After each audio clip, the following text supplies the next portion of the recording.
Welcome students, আমরা class 12 semester 4 এর video ক্লাসে আবার চলে এসেছি। আমরা আগের ভিডিও ক্লাসের মাধ্যমে পড়েছিলাম ইউনিট 1 অর্থাৎ dietetics and diet therapy chapter 3 এর প্রথম যে অংশটা, যেখানে কি করা হচ্ছে না বিশেষ কিছু টার্ম আমরা জেনেছিলাম যে ডায়েট থেরাপি ব্যাপারটা কি, ডায়েটিশিয়ান কারা, তারা কিভাবে করছে, একটা স্বাভাবিক পথ্যকে একটা স্বাভাবিক রোগী একজন স্বাভাবিক মানুষের খাবারকে কিভাবে সে রোগীর পথ্যে পরিবর্তন করছে, সেই বিভিন্ন পদ্ধতিগুলো বা রূপান্তরগুলো আমরা জেনেছিলাম। আজকে এই ভিডিওর মাধ্যমে আমরা নতুন একটা টপিক পড়তে চলেছি, সেটা হচ্ছে died in lifestyle disorders. Lifestyle disorders এর ডায়েট। তাহলে চলো শুরু করা যাক আজকের ক্লাস। আচ্ছা, তাহলে লাইফস্টাইল ডিসঅর্ডার বা জীবন ধারণ সংক্রান্ত ব্যাধি, এই ব্যাধি কাকে বলা হচ্ছে না আমার দৈনন্দিন জীবনযাত্রার আমার যে অভ্যেস, সেই অভ্যেসটাকে কি বলা হচ্ছে লাইফস্টাইল। তাহলে এই লাইফস্টাইল কিরকম না, এটা হচ্ছে এমন একটা ব্যাধি যেখানে অস্বাস্থ্যকর একটা জীবনযাত্রা। কিরকম না, কায়িক পরিশ্রম একেবারে নেই, একই জায়গায় বসে রয়েছি আমি বা বসে কাজ করছি, কোনো রকম এক্সারসাইজের বেলায় নেই। আর কি হতে পারে, আমার অস্বাস্থ্যকর খাদ্যের অভ্যাস, আমার ভীষণ রকম জাঙ্ক ফুড খাওয়ার অভ্যাস। তাহলে কায়িক পরিশ্রমের অপ্রতুলতা একটা দেখলাম, আর কি অস্বাস্থ্যকর খাদ্য গ্রহণ, এটাও আর একটা লাইফস্টাইল। অথবা আমি প্রচন্ড রকম স্মোক করি, পদার্থের অপব্যবহার, সাবস্টেন্স অ্যাবিউজ, সেটাও আমার লাইফস্টাইলের মধ্যে পড়ছে। আর কি ভীষণ রকম যেটা আমরা আজকের দিনে শুনতে পাই বা আমরা অনেক দেখে থাকি, যে স্ট্রেস, ডিপ্রেশন, এই কথাগুলো আমরা ভীষণ শুনে থাকি। তাহলে এই যে টোটালিটি, এই যে আমার জীবনে চলার পথে আমার এই যে একটা একটা অভ্যাস, এই বিভিন্ন অভ্যাসের সমষ্টি কি করতে পারে, আমার দেহে নানা রকম রোগ তৈরি করতে পারে। তাহলে এই যে এতগুলো রোগ, এই এতগুলো রোগের সমষ্টিকে একসাথে বলা হচ্ছে কি না লাইফস্টাইল ডিসঅর্ডার, জীবন ধারণ সংক্রান্ত ব্যাধি। তাহলে এই জীবন ধারণ সংক্রান্ত ব্যাধি কি কি হতে পারে, প্রথমেই যেটা বলবো আমি সেটা হলো ডায়াবেটিস। আর কি হতে পারে, বিভিন্ন কার্ডিওভাস্কুলার ডিসঅর্ডার অর্থাৎ হৃদযন্ত্র এবং আমার সংবহন তন্ত্রের নানা রকম রোগ। তার মধ্যে রয়েছে সিএইচডি, করোনারি হার্ট ডিজিজ, রক্তের চাপ বৃদ্ধি, হাইপারটেনশন, মেদাধিক্য, দেহের ওজন অত্যন্ত বেশি, ক্যান্সার। আর কি হতে পারে, COPD, chronic obstructive pulmonary disorder, তীব্র স্মোকিং, দীর্ঘদিন ধরে স্মোকিং করার ফলে তৈরি হওয়া আমাদের লাংসের একটা রোগ, যাকে বলা হচ্ছে ক্রনিক অবস্ট্রাকটিভ পালমোনারি ডিসঅর্ডার। আর কি হতে পারে, ডিপ্রেশন, অ্যাংজাইটি, এবং মহিলাদের ক্ষেত্রে গর্ভধারণের সমস্যা, ইনফার্টিলিটি, ইনএবিলিটি টু কনসিভ। তাহলে এই যে নানা রকম রোগ, এই রোগগুলোকেই আমরা কি বলবো না আমার জীবন ধারণ, আমার যে অভ্যাস, সেই অভ্যাসের গন্ডগোল বা অভ্যাসের গোলযোগের জন্য তৈরি হওয়া ব্যাধি। এর মধ্যে আমাদের সিলেবাসে যেগুলো রয়েছে, আমাদের ক্লাস 12 এর সেমিস্টার 4 এর সিলেবাসে রয়েছে ডায়াবেটিস, কার্ডিওভাস্কুলার ডিজিজ, হাইপারটেনশন, মেদাধিক্য, ক্যান্সার, এইগুলো কিন্তু আমাদের ডায়েট থেরাপি বা রোগীর পথ্য আমাদের জানতে হবে। তাহলে আমরা কি দেখলাম, আমরা এই স্লাইডের মাধ্যমে দেখলাম যে মেটাবলিক ডিসঅর্ডার বা জীবন ধারণ সংক্রান্ত রোগ সেইগুলো কি কি, বা লাইফস্টাইল ডিসঅর্ডার গুলো সেগুলো কি কি। এবার আমরা চলে যাচ্ছি আমাদের পরবর্তী স্লাইডে, যে এই যে জীবন ধারণ সংক্রান্ত রোগ, এটাকে কিন্তু বিজ্ঞানীরা আরো একটা নাম দিয়ে সম্বোধন করেছেন। তারা কি বলছেন, তারা বলছেন যে এই রোগগুলো দেহের বিপাকীয় নানা রকম সমস্যা তৈরি করতে পারে, এবং সেই সমস্যার দরুন নানা ধরনের রোগ হতে পারে। একত্রে তারা কি নাম দিলেন, তারা বলছেন মেটাবলিক সিন্ড্রোম। কিরকম মেটাবলিক সিন্ড্রোম, কি কি হতে পারে না, আমরা এখানে দেখতে পাচ্ছি যে আমার ওবেসিটি রয়েছে, মেধাধিক্য, পেটের কাছে চর্বি জমা, ভিসেরাল ওবেসিটি। আর কি? সেন্ট্রাল ওবেসিটিও বলতে পারি। ইনসুলিন রেজিস্টেন্স, দেহে ইনসুলিন নামক হরমোন কি করে? রক্তের শর্করাটাকে নিয়ন্ত্রণ করে, নামিয়ে এনে এবং স্বাভাবিক মাত্রা বজায় রাখে। দেহে যদি ইনসুলিন কাজ না করতে পারে তখন কি হবে? রক্তের শর্করার মাত্রা বাড়তে থাকবে। ফলে ইনসুলিন রেজিস্ট্যান্সটাও কিন্তু একটা মেটাবলিক সিন্ড্রোমের মধ্যে পড়ছে। আর কি? হাইপারটেনশন, উচ্চ রক্তচাপ, রক্তে ফ্যাট বা ট্রাইগ্লিসারাইড এবং কোলেস্টেরলের মাত্রা বেশি, এবং এইচডিএল নামক একটা বিশেষ কোলেস্টেরল, যাকে গুড কোলেস্টেরল বলা হয়, আমরা পরবর্তী আলোচনাতে এগুলো পড়বো, সেই কোলেস্টেরলের মাত্রা বেশি। তাহলে এই যে এত রকম আমরা দেখলাম উপসর্গ, এই এত রকম উপসর্গের মধ্যে থেকে কিছু এমন বিশেষ কিছু উপসর্গ বিজ্ঞানীরা বলে দিয়েছেন যেইগুলো কোনো ব্যক্তির দেহে যদি থাকে তাহলেই কিন্তু তাকে চিহ্নিত করা হবে যে তার মেটাবলিক সিন্ড্রোম নামক রোগটি রয়েছে। কি কি? না, প্রথমেই হচ্ছে ওবেসিটি, যেখানে ওয়েস্ট সার্কামফারেন্স, সেই ওয়েস্ট সার্কামফারেন্স যদি পুরুষ হয় তাদেরকে 102 সেন্টিমিটারের বেশি যদি হয়, মহিলা হলে 88 সেন্টিমিটারের যদি বেশি হয়, তার রক্তে ট্রাইগ্লিসারাইডের মাত্রা যদি 150 মিলিগ্রাম প্রত্যেক ডেকালিটারের বেশি হয়, তার রক্তে এইচডিএল কোলেস্টেরলের মাত্রা পুরুষ হলে যদি 40-এর বেশি না হয় এবং 50-এর বেশি যদি না হয়, তার যদি কম হয় তাহলে কিন্তু মুশকিল। এবং তার উচ্চ রক্তচাপ, সিস্টোলিক আর ডায়াস্টোলিক যদি আমি ধরি, তাহলে 85/130 বেশি যদি হয়, এবং তার খালি পেটে রক্তে গ্লুকোজের মাত্রা যদি 100 মিলিগ্রাম পার ডেকালিটারের বেশি হয়। তাহলে এই যে উপসর্গগুলো আমরা দেখলাম, মেধাধিক্যের কিছু উপসর্গ, রক্তে ফ্যাট বা কোলেস্টেরল বা ট্রাইগ্লিসারাইডের কিছু মাত্রা, রক্তচাপের মাত্রা এবং রক্তে গ্লুকোজের মাত্রা, এই যে এতগুলো উপসর্গগুলো রয়েছে, এই এতগুলো রক্তে পাওয়া মাত্রা, সেই মাত্রার মধ্যে যে কোনো 3টে যদি থাকে, আমরা এখানে 5-6 রকমের পড়লাম মাত্রা, এর মধ্যে যদি যে কোনো 3টে থাকে তাহলেই কিন্তু সেই ব্যক্তিকে বলা হবে যে তার মেটাবলিক সিন্ড্রোম রয়েছে। তার যদি শুধু ওজন বেশি রইল, বাকি সব নর্মাল, তাহলে কিন্তু সে মেটাবলিক সিন্ড্রোমের রোগী নয়। বা তার শুধু ডায়াবেটিস রয়েছে, অন্য সবকিছু তার নর্মাল, তার গ্লুকোজের মাত্রাটাই বেশি খালি, বাকি সব নর্মাল, তাহলেও কিন্তু সে মেটাবলিক সিন্ড্রোমের রোগী না। মেটাবলিক সিন্ড্রোম তখনই বলা হবে যখন এই এই মাত্রাগুলো যে কটা আমি বললাম তার মধ্যে যে কোনো 3টে বর্তমান আছে, মানেই এই রিস্ক ফ্যাক্টরগুলোর মধ্যে 3টে বর্তমান আছে মানেই তার কিন্তু মেটাবলিক সিন্ড্রোম উপসর্গগুলো রয়েছে। তাহলে এইবারে আমরা চলে যাচ্ছি আমাদের মেটাবলিক সিন্ড্রোম, মেটাবলিক ডিজিজ কাদেরকে আমরা বলবো? বিপাকীয় সমস্যা। প্রথম যে বিপাকীয় সমস্যায় আমরা আসছি, ভীষণ চেনা পরিচিত একটা রোগ, এবং সেই চেনা পরিচিত রোগ হচ্ছে কি না, ডায়াবেটিস মেলিটাস।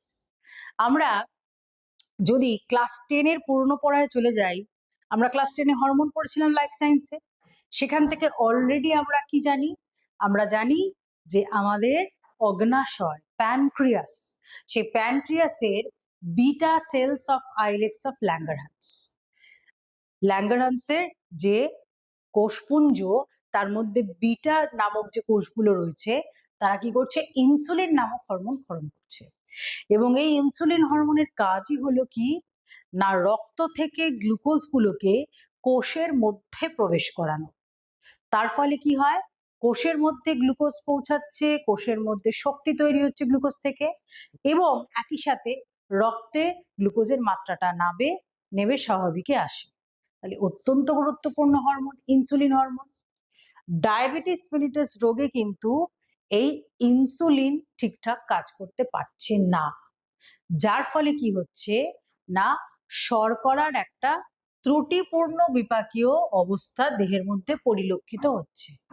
কিভাবে পরিলক্ষিত হচ্ছে না, রক্তে গ্লুকোজের মাত্রা বেশি, হাইপারগ্লাইসেমিয়া, এবং কখনো কখনো মূত্রেও গ্লুকোজের মাত্রা বেশি, গ্লাইকোসুরিয়া। তাহলে এক কি হচ্ছে না, ইনসুলিন হরমোনের ঘাটতি হতে পারে, ইনসুলিন হরমোন কার্যকরী নয় সেটা হতে পারে, মোট কথা ইনসুলিনের কাজ দেহে হচ্ছে না।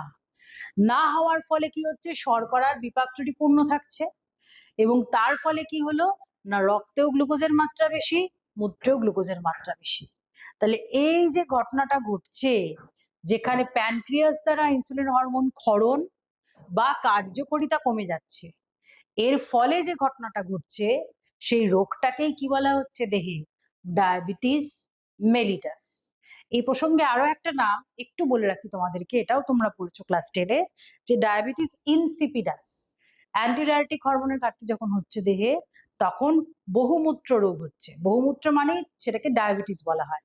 কিন্তু সেই মূত্রের মধ্যে যদি চিনির উপস্থিতি না থাকে, যদি গ্লুকোজের উপস্থিতি না থাকে, তখন সেটাকে কি বলা হচ্ছে, ইনসিপিডাস। ইনসিপিড মানে টেস্টলেস, মানে মূত্রের মিষ্টি স্বাদ নয়, টেস্টলেস। তাই ডায়াবেটিস ইনসিপিডাস, সেটা হচ্ছে অ্যান্টিডায়াবেটিক হরমোনের গোলযোগে এই রোগটা হচ্ছে। আর ইনসুলিন হরমোনের গোলযোগের ক্ষেত্রে কি হচ্ছে, রক্তে গ্লুকোজের মাত্রা স্বাভাবিকের থেকে অনেকটাই বেড়ে যাচ্ছে, ফলে মূত্রের মাধ্যমে কি হচ্ছে, গ্লুকোজ নির্গত হচ্ছে এবং মূত্রের স্বাদ তখন হয়ে যাচ্ছে মিষ্টি। মেলিটাস কথাটার মানে হচ্ছে মিষ্টি, আর ডায়াবেটিস কথাটার মানে হচ্ছে বহুমূত্র। তাহলে বহুমূত্র রোগ, যেখানে রক্তে চিনির উপস্থিতি রয়েছে, সেই রোগকেই কি বলা হচ্ছে, ডায়াবেটিস মেলিটাস। তাহলে ডায়াবেটিস মেলিটাস একটু আমরা বুঝলাম ব্যাপারটা কি হচ্ছে। আরো একটু যদি বুঝতে আমরা চেষ্টা করি, তাহলে এখানে দেখো আমরা দেখতে পাচ্ছি এটা হচ্ছে আমার প্যানক্রিয়াস। এই যে হলুদ অঙ্গটা আমরা দেখতে পাচ্ছি, এটা হচ্ছে প্যানক্রিয়াস। একজন স্বাভাবিক ব্যক্তি তার প্যানক্রিয়াস থেকে যখন ইনসুলিন ক্ষরণ হচ্ছে, ইনসুলিন কি করে, চাবির কাজ করে। কিরকম চাবি? আমি যদি মনে করি আমি গ্লুকোজ, আমি এই রুমের বাইরে রয়েছি, আমাকে এই রুমের ভিতরে ঢুকতে হবে, কিন্তু রুমের দরজা একটা বড় তালা। তখন কি করবে ইনসুলিন, যদি ওই চাবির কাজ করে, তালাটা খুলে দিল, এবং আমি যদি গ্লুকোজ মলিকিউল মনে করি নিজেকে, আমি কি করব, সঙ্গে সঙ্গে দরজা দিয়ে এই স্টুডিও রুমের মধ্যে ঢুকে গেলাম। তাহলে কি হলো, বাইরের করিডোরে গ্লুকোজের মাত্রা কমে গেল, আর ঘরের মধ্যে গ্লুকোজের মাত্রা বেড়ে গেল। কি করে বাড়লো? ওই যে চাবির কাজ করলো ইনসুলিন, চাবি দিয়ে তালাটা খুলে দিল, গ্লুকোজ করিডোর থেকে ঘরের মধ্যে ঢুকে গেল। একই রকম ভাবে রক্তে যে গ্লুকোজ থাকে, তাকে কোষের মধ্যে প্রবেশ করতে গেলে কোষে কিছু গ্লুকোজ রিসেপ্টর রয়েছে, যেগুলোকে খুলে দেয়, ওই চাবির কাজ করে হচ্ছে ইনসুলিন। তাহলে ইনসুলিন হরমোন কি করছে না, গ্লুকোজকে রক্ত থেকে কোষের মধ্যে প্রবেশ করাচ্ছে, এবং ফলবশত কি হচ্ছে, কোষের মধ্যে গ্লুকোজ গিয়ে শক্তি তৈরি করছে।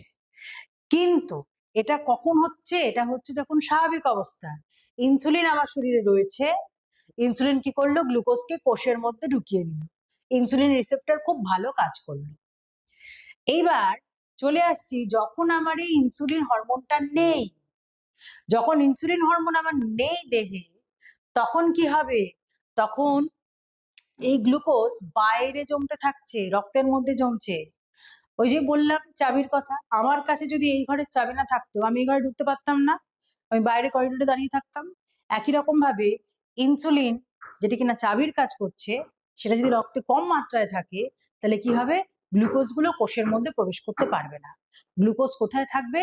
রক্তের মধ্যেই পড়ে থাকবে, এবং কি হচ্ছে, সেখানে রক্তের মধ্যে গ্লুকোজের মাত্রাটাকে বাড়িয়ে দিচ্ছে। এবং যখন তার রক্ত পরীক্ষা করা হচ্ছে, তার কি হচ্ছে, হাইপার গ্লাইসেমিয়া। দেহে রক্তের পরিমাণ অনেক, রক্তের মধ্যে গ্লুকোজের পরিমাণ অনেক বেড়ে গেছে। অলরেডি হাইপারগ্লাইসেমিয়া আর হাইপোগ্লাইসেমিয়া আমরা কিন্তু সেমিস্টার 3-তে পড়েছি বিপাক চ্যাপ্টারে, সেটা নতুন করে আমি বলছি না। তাহলে ইনসুলিনের হরমোনের ঘাটতির জন্য কিন্তু এই ব্যাপারটা হচ্ছে। এই যে ডায়াবেটিসটা, এটাকে বলা হচ্ছে টাইপ 1 ডায়াবেটিস, যেখানে দেহে ইনসুলিন হরমোন ক্ষরণই করছে না, প্যানক্রিয়াস কাজই করছে না, এটা হচ্ছে টাইপ 1 ডায়াবেটিস। কিন্তু এরকমও দেখা গেছে, যখন দেহে ইনসুলিন হরমোন রয়েছে, কিন্তু সেই ইনসুলিন হরমোনেতে কোষগুলো সাড়া দিতে পারছে না, মানে কাজ করছে না। আমি যদি মনে করি চাবিটা রয়েছে, কিন্তু চাবিটায় এতটাই জং ধরে গেছে যে তালাটাকে খুলতে পারছে না, চাবি তো রয়েছে। ঠিক সেরকম ইনসুলিন দেহে হয়তো রয়েছে, কিন্তু সেইটা কি করছে, এতটাই কার্যকরী নয় যে রক্ত থেকে গ্লুকোজ গুলোকে কোষের মধ্যে প্রবেশ করাতে পারছেন না। তাহলে এই যে ধরনের ডায়াবেটিস, যেখানে ইনসুলিন থাকা সত্ত্বেও ইনসুলিন কাজ করছে না, কোষগুলো সাড়া দিচ্ছে না ইনসুলিনে, যার ফলে আবারও রক্তে কি হচ্ছে, গ্লুকোজ জমে যাচ্ছে। তাহলে সেক্ষেত্রেও কি হবে, সেক্ষেত্রেও হাইপারগ্লাইসেমিয়া হবে। তাহলে টাইপ 1 ডায়াবেটিসে আমরা কি দেখলাম, ইনসুলিন দেহ তৈরি করতে পারছে না। আর টাইপ 2 ডায়াবেটিসে কি দেখলাম, দেহে ইনসুলিন হয়তো তৈরি হচ্ছে, কিন্তু ইনসুলিনটা কার্যকরী নয়। তাহলে ডায়াবেটিস মেলিটাস শর্করার ত্রুটিপূর্ণ বিপাক সংক্রান্ত একটা রোগ। সেই রোগটা চিহ্নিত হয় কি দিয়ে, হাইপারগ্লাইসেমিয়া আর গ্লাইকোসুরিয়া দিয়ে। এবং বিশেষত ইনসুলিন হরমোনের নয় ক্ষরণের ঘাটতি অথবা তার কার্যকারিতা কমে যাওয়ার জন্য এই ঘটনাটা ঘটে।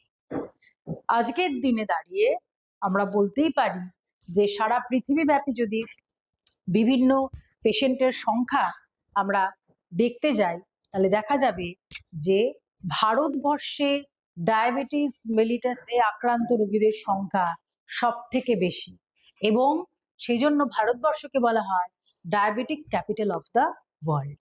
তাহলে মোটামুটি আমরা দেখলাম যে ডায়াবেটিস মেলিটাস রোগটা কি। এবার একটু আগে যে বললাম যে ডায়াবেটিসের অনেকগুলো ধরন রয়েছে, সেই ধরনগুলো আমরা দেখব। প্রথমটা কি, অলরেডি দুটো ধরন আমরা দেখে নিয়েছি। টাইপ 1 ডায়াবেটিস, যেখানে কি হচ্ছে না, দেহের মধ্যে যে ইনসুলিন তৈরি করার যে প্যানক্রিয়াস অগ্নাশয় গ্রন্থি, সেই গ্রন্থির যে বিটা কোষগুলো, কোনো কারণে সেই কোষগুলো কি হচ্ছে, নষ্ট হয়ে গেছে, বিটা সেলস গুলো ডিস্ট্রাক্টেড হয়ে গেছে। কিরকম হতে পারে, স্ব-অনাক্রম্যতাজনিত কোনো বিক্রিয়া হতে পারে, একেবারে অটো ইমিউন রেসপন্স যেটাকে বলি, তার জন্য বিটা সেল নষ্ট হয়ে যেতে পারে।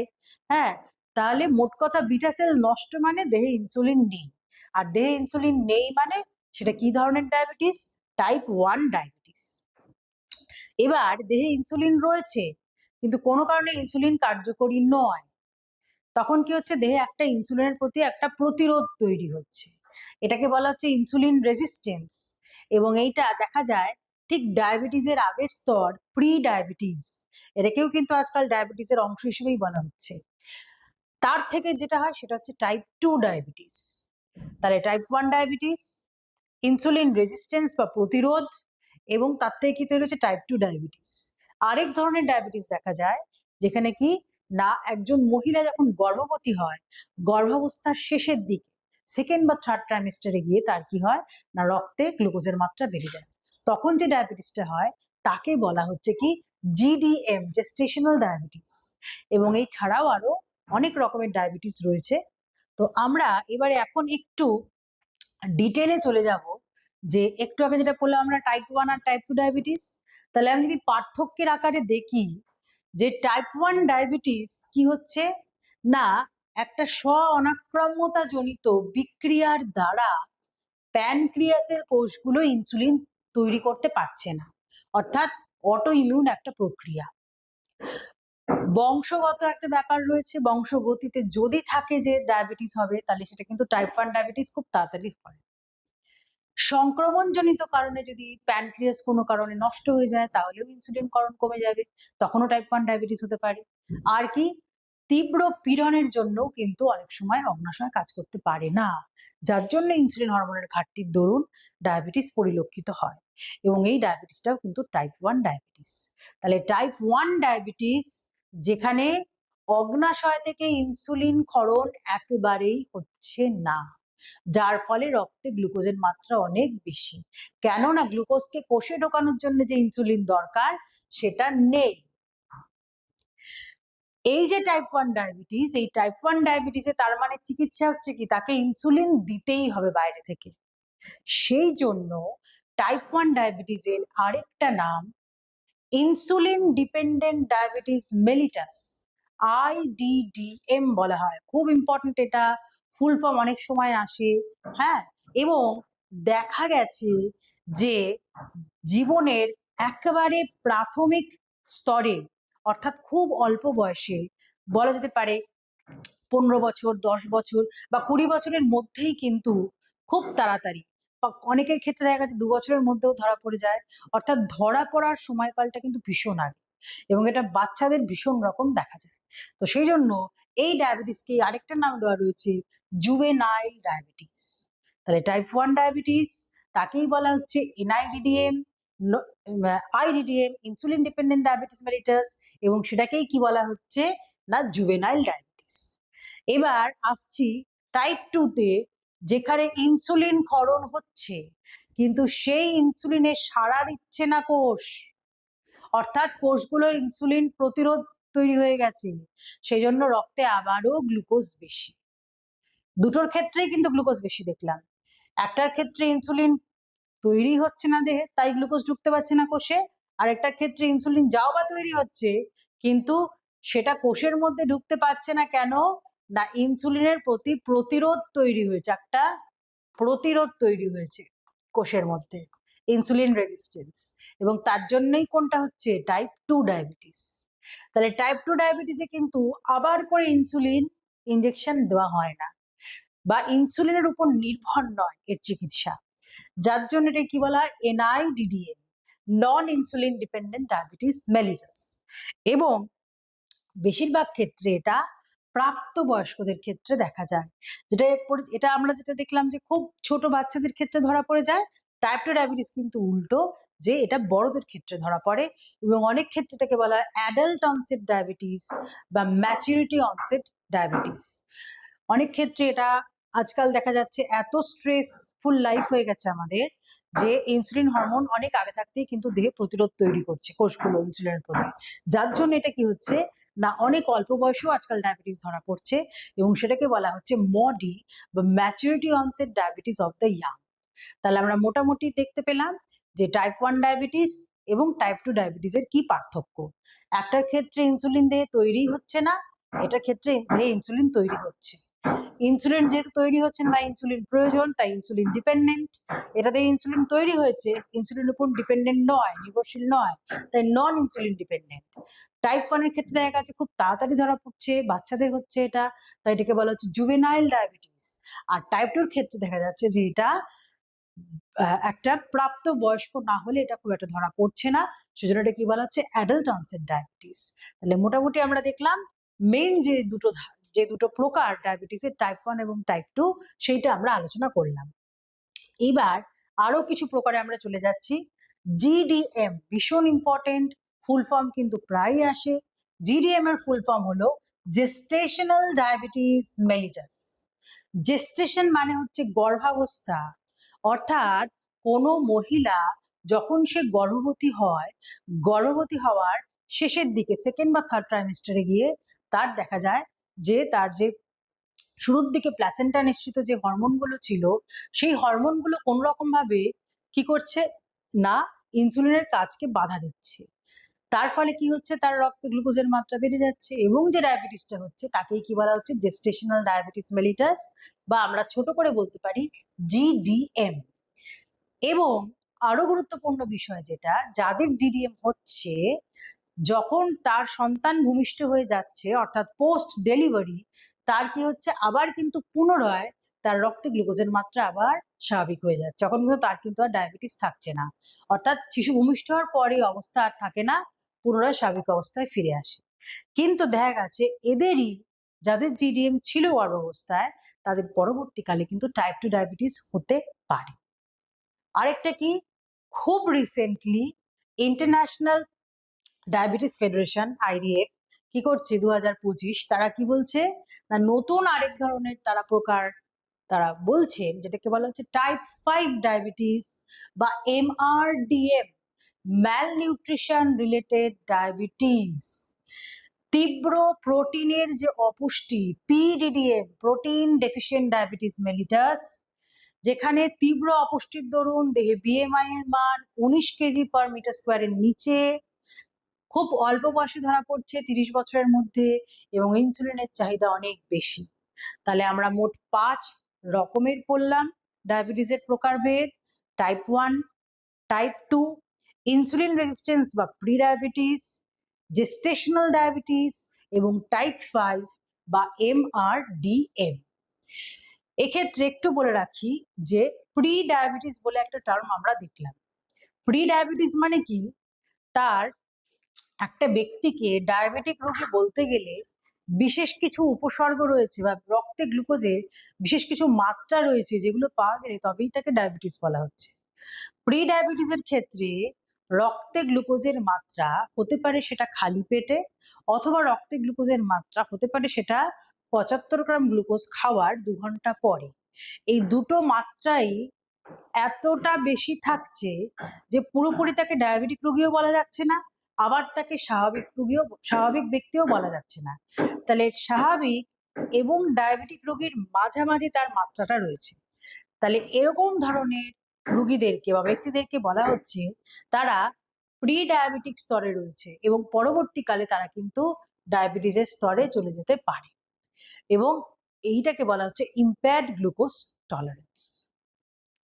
তাহলে আমরা ডায়াবেটিসের প্রকারভেদগুলো দেখলাম। এবার আমরা চলে যাচ্ছি যে কাদেরকে বলবো যে আমরা ডায়াবেটিক রোগী। আমরা দুটো কথা ভীষণ শুনেছি, কারণ ডায়াবেটিস রোগটা তো ভীষণ রকম কমন। আমরা বাড়িতে বা আমাদের আশেপাশে অনেক ক্ষেত্রে আমরা শুনেছি যে ডায়াবেটিক রোগীর সম্পর্কে আমরা জেনেছি। তো সেক্ষেত্রে দুটো টার্ম আমরা ভীষণ রকম শুনে থাকি। একটা হচ্ছে খালি পেটে গ্লুকোজের মাত্রা, যেটাকে বলা হয় ফাস্টিং গ্লুকোজ। আরেকটাকে বলা হয় খাবার 2 ঘন্টা পরে গ্লুকোজের মাত্রা, যেটাকে বলা হয় পিপি, পোস্ট প্র্যান্ডিয়াল গ্লুকোজ। বিশ্ব স্বাস্থ্য সংস্থার ক্রাইটেরিয়া অনুযায়ী যদি আমরা যাই, তাহলে যে ডায়াবেটিক রোগী তার ফাস্টিং এর ব্লাড গ্লুকোজ সবসময় 126-এর বেশি থাকবে, এবং কি হবে না, তার গ্লুকোজ টলারেন্স টেস্ট, অর্থাৎ গ্লুকোজ খাওয়ার পর তার দেহ কত তাড়াতাড়ি গ্লুকোজকে কোষে ঢোকাতে পারছে এবং সেইটা অনুযায়ী তার রক্তের যে গ্লুকোজের মাত্রা সেইটা পরিমাপ করে যে বিশেষ একটা পরীক্ষা তাকে বলা হয় ওরাল গ্লুকোজ টলারেন্স টেস্ট। সেইখানে দেখা যাচ্ছে যারা ডায়াবেটিক রোগী তাদের সেটা সবসময় 200-র বেশি থাকছে। এবং ডায়াবেটিসের পূর্বের স্তরে যদি আমি যাই, তাহলে ফাস্টিং 100 থেকে 125, আর OGTT oral glucose tolerance test হচ্ছে 141 থেকে 199।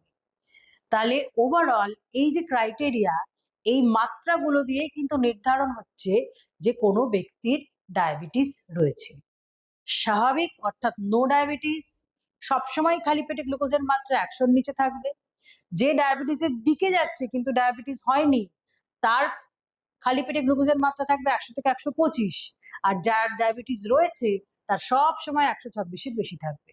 একই রকম ভাবে খাওয়ার 2 ঘন্টা পরে 75 গ্রাম গ্লুকোজ খাওয়ার 2 ঘন্টা পরে যার ডায়াবেটিস নেই তার সবসময় 140-এর নিচেই থাকবে। যার ডায়াবেটিস হয়নি কিন্তু ডায়াবেটিসের দিকে যাচ্ছে, যেটাকে আমরা বলছি প্রি ডায়াবেটিস, তার থাকবে 141 থেকে 199। আর যার পিপি সবসময় 200-এর বেশি থাকবে তাকে ধরেই নেওয়া হবে যে সে ডায়াবেটিক রোগী। এছাড়াও এই পরীক্ষাগুলো ছাড়াও আরো একটা ছোট্ট পরীক্ষা আছে যেটাকে বলা HbA1c, গ্লাইকোসাইলেটেড হিমোগ্লোবিন। গ্লাইকোসাইলেটেড হিমোগ্লোবিন হচ্ছে কি না, যখন গ্লুকোজটা আমাদের রক্তে থাকে তখন কি হয়, ওটা লোহিত রক্ত কণিকার মধ্যে থাকে। সেই লোহিত রক্ত কণিকায় কতটা গ্লুকোজ রয়েছে তার 3 মাসের একটা গড় পরিমাপ হচ্ছে এই HbA1c, এবং সেইটা যদি 6.4 এর নিচে থাকে তার মানে তার ডায়াবেটিস নেই, যদি 6.5 এর বেশি থাকে তার মানে অবশ্যই তার ডায়াবেটিস রয়েছে। এবং যারা স্বাভাবিক ব্যক্তি যে এখনো ডায়াবেটিস দিকে যায়নি তার সবসময় 5.6 এর নিচে থাকে। তাহলে HbA1c এই মাত্রা, খালি পেটে গ্লুকোজের মাত্রা এবং 75 গ্রাম গ্লুকোজ খাওয়ার পর 2 ঘন্টা পর যে মাপা PP, OGTT oral glucose tolerance test করা হয়, সেইটার মাত্রা দিয়েই কিন্তু কোনো ব্যক্তির ডায়াবেটিস আছে কিনা তা চিহ্নিতকরণ করা হয়। এবার আমরা চলে যাচ্ছি কি করে বোঝা যাবে কোনো ব্যক্তির ডায়াবেটিস রোগটা রয়েছে। একটা টার্ম ভীষণ ভীষণ ইম্পর্টেন্ট, যেটা বারবার তোমরা বইটা পড়তে গেলে পাবে, সেটা হলো কি না 3P, ডায়াবেটিসের চিহ্নিতকরণের জন্য যে উপসর্গর মধ্যে সর্বপ্রথমে রয়েছে কি 3P। 3P কেন বলছি?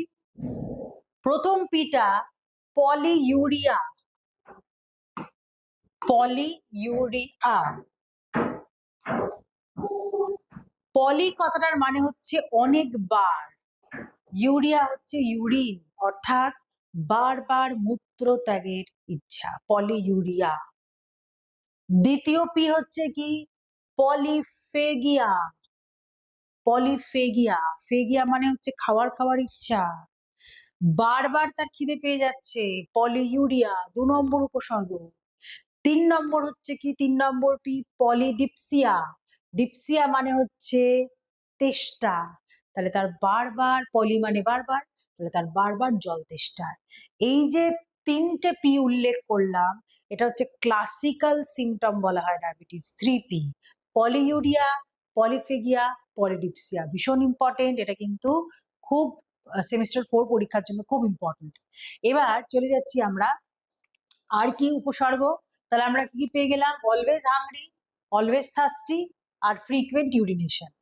এছাড়াও কি রয়েছে না, তার যখন রক্ত মাপা হচ্ছে তখন তার রক্তের মধ্যে অবশ্যই গ্লুকোজের মাত্রা অনেক বেশি। খালি পেটে 125 মিলিগ্রাম পার ডেকালিটারের বেশি, আর ভরা পেটে খাওয়ার 2 ঘন্টা পর 180 মিলিগ্রাম পার ডেকালিটারের অনেক বেশি। মূত্রের মাধ্যমেও তার গ্লুকোজ নির্গত হয়, গ্লুকোজ, ল্যাকটোজ, গ্যালাক্টোজ এগুলো নির্গত হয়, গ্লাইকোসুরিয়া বলা হচ্ছে সেটাকে। আর পার্টিকুলারলি শর্করার মধ্যে যদি গ্লুকোজের উপস্থিতি বেশি থাকে তখন সেটাকে বলে গ্লুকোসুরিয়া। তাহলে এইগুলো হচ্ছে উপসর্গ। এর বাইরেও কি সর্বদা ব্যক্তিটির ক্লান্ত লাগবে, হ্যাঁ, উইকনেস, ফ্যাটিগ, কোথাও কেটে গেলে ছড়ে গেলে সেটা শুকোতে অনেক টাইম লাগবে, ডিলেড বোন হিলিং, ওজন অস্বাভাবিকভাবে কমতে থাকবে, ওয়েট লস, এবং হাত পা অসাড় হয়ে যেতে থাকবে, numbness of hands and feet, চোখে অনেকে ঝাপসা দেখতে থাকে, ব্লারি ভিশন, এবং একটা বমি বমি ভাব থাকে, নসিয়া। তাহলে এইগুলো হচ্ছে কি না, কোনো ব্যক্তির যদি ডায়াবেটিস থাকে তার উপসর্গগুলো হচ্ছে এইটা। এবার আমরা চলে যাচ্ছি, তাহলে ডায়াবেটিস দীর্ঘদিন ধরে থাকতে থাকতে কি করবে, শরীরের নানা রকম অঙ্গ প্রত্যঙ্গে কিন্তু সমস্যা তৈরি করবে, এবং তার ফলবশত দেহে নানা রকম জটিলতা তৈরি হবে। সেই জটিলতার মধ্যে যেগুলো খুব স্বল্প মেয়াদে জটিলতা তৈরি করতে পারে তাকে বলা হচ্ছে শর্ট টার্ম কমপ্লিকেশন, আর যেগুলো অনেকদিন ধরে থেকে থেকে যে জটিলতাগুলো তৈরি করা হয় তাকে বলা হয় লং টার্ম কমপ্লিকেশন। তাহলে স্বল্প মেয়াদী জটিলতাতে আমরা কি দেখছি? প্রথমেই দেখছি হাইপোগ্লাইসেমিয়া, খুব ইম্পর্টেন্ট এটা। অলরেডি আমরা কিন্তু সেমিস্টার 3 তে বিপাক চ্যাপ্টারে পড়েছি হাইপোগ্লাইসেমিয়া। হাইপো মানে কম, আর এমিয়া মানে হচ্ছে রক্ত, গ্লাই হচ্ছে কি না গ্লুকোজ। তাহলে রক্তে গ্লুকোজের মাত্রা কম, এটাকেই বিজ্ঞানের ভাষায় কি বলা হয়?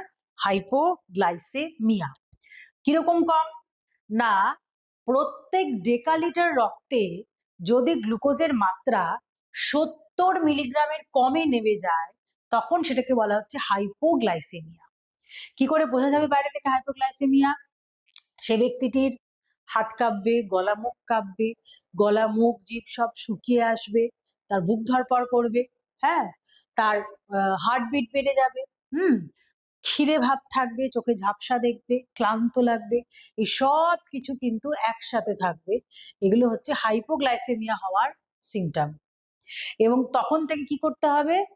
তার মিষ্টি জাতীয় কিছু খাবার তাকে সঙ্গে সঙ্গে খাইয়ে দিতে হবে। কিরকম? 15 গ্রাম চিনি, অর্থাৎ 3 চামচ চিনি, বা কোনো লজেন্স বা কোনো ক্যান্ডি বা একটু মধু বা ঘরে কোনো মিষ্টি থাকলে সেটা দিয়ে দেওয়া যেতে পারে। দেওয়ার পর কি করতে হবে? 15 মিনিট টাইম দিতে হবে, তারপর ফের চেক করতে হবে, এবং চেক করার পর দেখা যাবে সেটা আর কিন্তু 70-এ নেই, 70-এর অনেক উপরে উঠে গেছে, অর্থাৎ তার আর হাইপোগ্লাইসেমিয়া নেই। তাহলে এটা হচ্ছে হাইপোগ্লাইসেমিয়া, একটা ডায়াবেটিসের জটিলতা, স্বল্প মেয়াদী একটা জটিলতা। আর কি হতে পারে না, কিটো অ্যাসিডোসিস বা কিটোসিস। কেন? সাধারণত যে ব্যক্তির কোষের মধ্যে গ্লুকোজ পৌঁছে গেল, সেই গ্লুকোজ কোষের মধ্যে জারিত হয়ে শক্তি দেবে। অর্থাৎ গ্লুকোজ কি দেবে?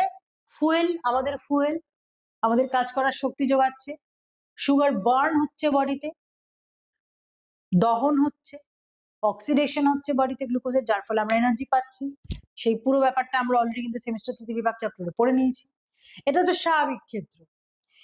যখন কোনো ডায়াবেটিক রোগীর রক্তে গ্লুকোজের মাত্রা বাড়তে থাকে, তখন কিন্তু তার কোষে গ্লুকোজ পৌঁছাচ্ছে না।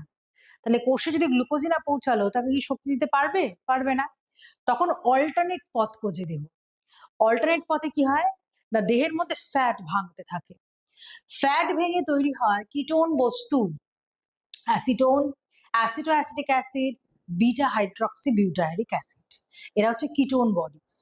তাহলে এইগুলো এবার ভেঙে ভেঙে কি করবে? দেহে শক্তি যোগাবে। ফলবশত কি হয়, ফ্যাট দেহে জারিত হয়ে শক্তি দিচ্ছে, যার ফলে কিটোন বস্তু অনেক দেহে বেড়ে যায়, এবং তার ফলে কি তৈরি হয়? ডায়াবেটিক কিটো অ্যাসিডোসিস। কিরকম? প্রচন্ড তেষ্টা, মূত্রে কিটোন বস্তু পাওয়া যাবে, মুখ শুকিয়ে যাওয়া, বারবার মূত্র হওয়া, এবং তার রক্তে গ্লুকোজের মাত্রা মারাত্মক বেড়ে যাওয়া। এইগুলোই হচ্ছে কিন্তু কিটো অ্যাসিডোসিস। এবং আরেকটাও খুব ইম্পর্টেন্ট উপসর্গ রয়েছে, কিটোন বস্তুর জন্য একটা মুখের মধ্যে কিটোন গন্ধ থাকে, ketone breath, fruity or ketone breath in the mouth, এটা পাওয়া যায়। তাহলে আমরা শর্ট টার্ম বা স্বল্প মেয়াদী ডায়াবেটিসের জটিলতাগুলো এই স্লাইডের মাধ্যমে দেখলাম, হাইপোগ্লাইসেমিয়া আর কিটো অ্যাসিডোসিস। এবার আমরা চলে যাচ্ছি, অনেক বছর ধরে ডায়াবেটিস থাকলে সেটাও কিন্তু জটিলতা তৈরি করে। সেই জটিলতাগুলো কি কি না, কিছু আছে মাইক্রোভ্যাসকুলার, কিছু রয়েছে ম্যাক্রোভ্যাসকুলার। কিরকম? এই তিনটে নাম খুব ইম্পর্টেন্ট, তোমরা পাবে, বারবারই পাবে প্রশ্নে হয়তো। Retinopathy, nephropathy, neuropathy. প্যাথি মানে কিন্তু সেটা স্বাভাবিক অবস্থা না, সেটা একটা কোনো গোলযোগ। কোথাকার গোলযোগ? রেটিনা। রেটিনা যে লেয়ার রয়েছে আমাদের, সেই লেয়ারে যেখানে প্রতিবিম্ব তৈরি হচ্ছে, সেই লেয়ারে কিন্তু সূক্ষ্ম সূক্ষ্ম যে রক্ত জালকগুলো রয়েছে, দীর্ঘদিন ধরে রক্তে উচ্চমাত্রায় গ্লুকোজ থাকলে সেই জালকগুলো কিন্তু সঠিকভাবে কাজ করতে পারছে না, যার ফলে রেটিনা ক্ষতিগ্রস্ত হচ্ছে, এবং সেই রোগটাকেই কি বলা হচ্ছে? রেটিনোপ্যাথি। একই রকম ভাবে যদি আমাদের কিডনি, আমাদের বৃক্কের গঠনগত কার্যগত একক হলো নেফ্রন, তাহলে সেই নেফ্রনেও কিন্তু দীর্ঘদিন ধরে উচ্চ গ্লুকোজ সম্পন্ন রক্ত এসে বারবার পড়ছে, তার ফলে কিন্তু তারও কিন্তু কার্যক্ষমতা আস্তে আস্তে কমে যাচ্ছে। তার ফলে যে রোগটা হচ্ছে সেটাকে কি বলা হচ্ছে? Diabetic nephropathy. একই রকম ভাবে আমাদের নিউরন, অর্থাৎ আমাদের যে নার্ভাস সিস্টেম, সেই নার্ভাস সিস্টেমের যে স্ট্রাকচারাল ফাংশনাল ইউনিট নিউরন, সেই নিউরনও কিন্তু ক্ষতিগ্রস্ত হচ্ছে, এবং ডায়াবেটিসের জন্য ক্ষতিগ্রস্ত হয়ে যাওয়ার ফলে যে রোগ হচ্ছে তাকে বলা হচ্ছে ডায়াবেটিক নিউরোপ্যাথি। অর্থাৎ রেটিনোপ্যাথি, নেফ্রোপ্যাথি এবং নিউরোপ্যাথি তিনটেই কিন্তু ডায়াবেটিসের একটা দীর্ঘমেয়াদী জটিলতা। এবং ডায়াবেটিস যে রোগটা, সেই রোগটা কিন্তু সবসময় অন্য রোগকে ডেকে আনে দেহে। কিরকম কিরকম? বিভিন্ন রকম সমস্যা, সেরিব্রোভাস্কুলার, অর্থাৎ যে শিরা উপশিরাগুলো, যে ধমনীগুলো মস্তিষ্কে রক্ত নিয়ে যাচ্ছে, তারা ক্ষতিগ্রস্ত হতে পারে। আর কি হতে পারে? আমার পায়ে বা হাতে পেরিফেরিতে যে রক্ত সংবহন তন্ত্রের যে অংশগুলো রয়েছে, রক্তবাহন নালী যে রয়েছে, তারা ক্ষতিগ্রস্ত হতে পারে। হৃৎপিণ্ডে যে করোনারি আর্টারি, হৃদধমনী, হৃৎপিণ্ডেই যে রক্ত পৌঁছাচ্ছে, সেটাও ক্ষতিগ্রস্ত হতে পারে। এগুলো হচ্ছে সবই দীর্ঘমেয়াদী জটিলতা, অর্থাৎ অনেক বছর ধরে ডায়াবেটিস থাকার দরুন রেটিনোপ্যাথি, নেফ্রোপ্যাথি, নিউরোপ্যাথি হতে পারে, এবং এছাড়াও ব্রেন এবং বিভিন্ন সংবহন তন্ত্রের নানা রকম সমস্যা দেখা যেতে পারে। তাহলে আমরা জটিলতাটা দেখলাম। এবার আমরা চলে যাচ্ছি, তাহলে ডায়াবেটিস কি, কত রকমের ডায়াবেটিস হয়, ডায়াবেটিস কি কি পরীক্ষার দ্বারা আমরা ধরতে পারি, বা তার উপসর্গগুলো কি কি, দীর্ঘদিন ধরে থাকলে জটিলতা কি করতে পারে, এই এত কিছু তো আমরা দেখলাম। এইবারে আমরা চলে যাচ্ছি পথ্য, অর্থাৎ কিভাবে পথ্যের মাধ্যমে একটা ডায়াবেটিক রোগীকে আমরা সুস্থ অবস্থায় রাখতে পারি। ডায়াবেটিস হচ্ছে এমন একটা রোগ, যে কোনো বিপাকীয় সমস্যা কিন্তু একবারে আমরা সারিয়ে তুলতে পারবো না, কিন্তু তাকে আমরা কি করতে পারি, সেই রোগটার থেকে হওয়া জটিলতাগুলোকে যাতে আমি দমন করতে পারি, তার জন্য তাই কি করতে হবে, তাকে একটা বিশেষ পথ্য গ্রহণ করতে হবে। তাহলে আমরা এইবারে দেখব ডায়াবেটিসে আক্রান্ত রোগীর পথ্য কিরকম। তাহলে পথ্য বা ডায়েটারি ম্যানেজমেন্টের মূল যে প্রিন্সিপাল, মূল যে নীতি, সেই পথ্যের নীতি কি ডায়াবেটিক রোগীর ক্ষেত্রে, তার রক্তে অলরেডি গ্লুকোজের মাত্রা বেশি, তাহলে আবার করে নিশ্চয়ই খাদ্যের মাধ্যমে তাকে একেবারেই গ্লুকোজ দেওয়া চলবে না। অর্থাৎ নীতি হলো কি, বর্জিত একক শর্করা, তার খাদ্যের মধ্যে একক শর্করা বর্জন করতে হবে। নিয়ন্ত্রিত বহু শর্করা, পরিমাণটা কমাবো। আর কি, পর্যাপ্ত প্রোটিন, উচ্চ তন্তু এবং নিয়ন্ত্রিত ফ্যাট। এইটা হচ্ছে ডায়াবেটিক রোগীর পথ্যের মেন ব্যবস্থাপনা, মেন নীতি। সব থেকে ইম্পর্টেন্ট যেটা, সেটা হচ্ছে একক শর্করা বর্জন, খাদ্যের মধ্যে কোনো একক শর্করা থাকবে না। এবার এই যে ব্যবস্থাপনা, এই যে রোগীর যে পথ্য, সেটাকে আমরা পয়েন্ট করে করে বিভিন্ন উপাদান দিয়ে আমরা বলবো। কিরকম না, শক্তি, অবশ্যই কোনো ব্যক্তি সে সারাদিনে যতটা কায়িক পরিশ্রম করে, তার বয়স কতটা, তার পেশা, তার লিঙ্গের ভিত্তিতে তার শক্তি নির্ভরশীল হবে। কিন্তু সে দেখা গেছে যে মেদবহুল ব্যক্তিদের কিন্তু ডায়াবেটিস হওয়ার প্রবণতা অনেক বেশি। সেক্ষেত্রে ক্যালোরির মাত্রা যদি 20 কিলো ক্যালোরি পার কেজি দৈহিক ওজনের মধ্যে রাখা হয়, তাহলে বিশেষ করে মেদবহুল ব্যক্তিদের ক্ষেত্রে কিন্তু অনেকটাই এটা উপযোগী হয়ে উঠতে পারে। এবার আসছি আমরা শর্করা, সব থেকে ইম্পর্টেন্ট পার্ট।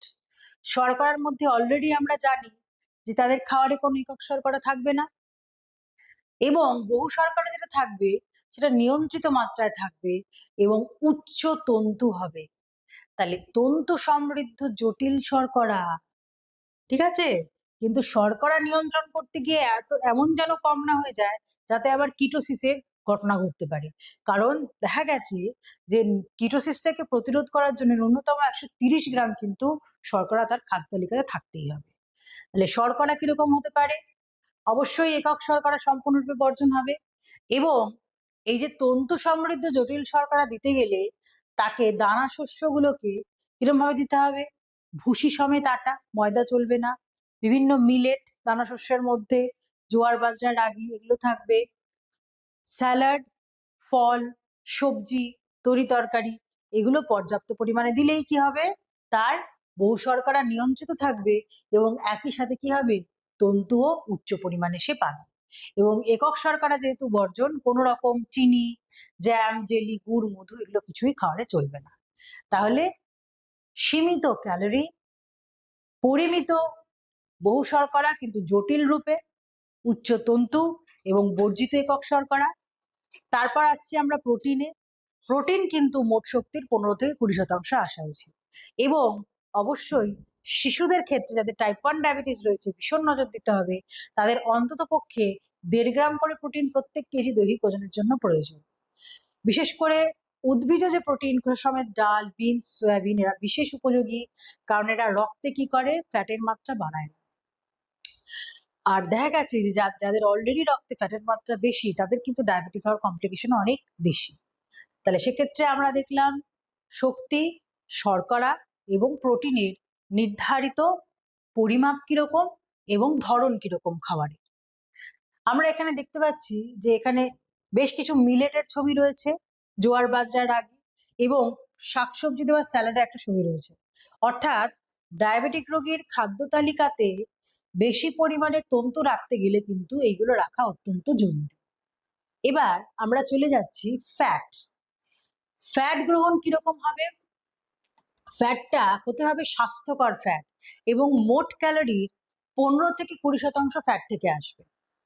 এবং অবশ্যই হবে পুফা সমৃদ্ধ, পলি আনস্যাচুরেটেড ফ্যাটি অ্যাসিড সমৃদ্ধ। দৃশ্য ফ্যাট 20 থেকে 25 গ্রাম থাকবে। তাহলে এই যে স্বাস্থ্যকর ফ্যাটের কথা বললাম, ফ্যাটটাকে স্বাস্থ্যকর পর্যায়ে খেতে গেলে কি কি লাগবে আমার, ফ্ল্যাক্স সিডস, ওয়ালনাট এগুলো কিন্তু অনেকটাই কি করে, পুফা খাদ্য তালিকায় সমৃদ্ধ করতে পারে এবং একই সাথে এটা কোনো রকম রক্তে কোলেস্টেরলের মাত্রা একেবারেই বাড়াবে না, কারণ সবই এগুলো উদ্ভিজ উৎস। ভিটামিনের মধ্যে দেখা গেছে যে পার্টিকুলারলি ভিটামিন ডি ইনসুলিনের প্রতিরোধ যেটা দেহে হতে পারে সেটাকে প্রতিহত করে। ফলে মাল্টিভিটামিন ট্যাবলেট এবং অবশ্যই তার মধ্যে ভিটামিন ডিটা কিন্তু রাখাটাও প্রয়োজন ডায়াবেটিক রোগীর ক্ষেত্রে।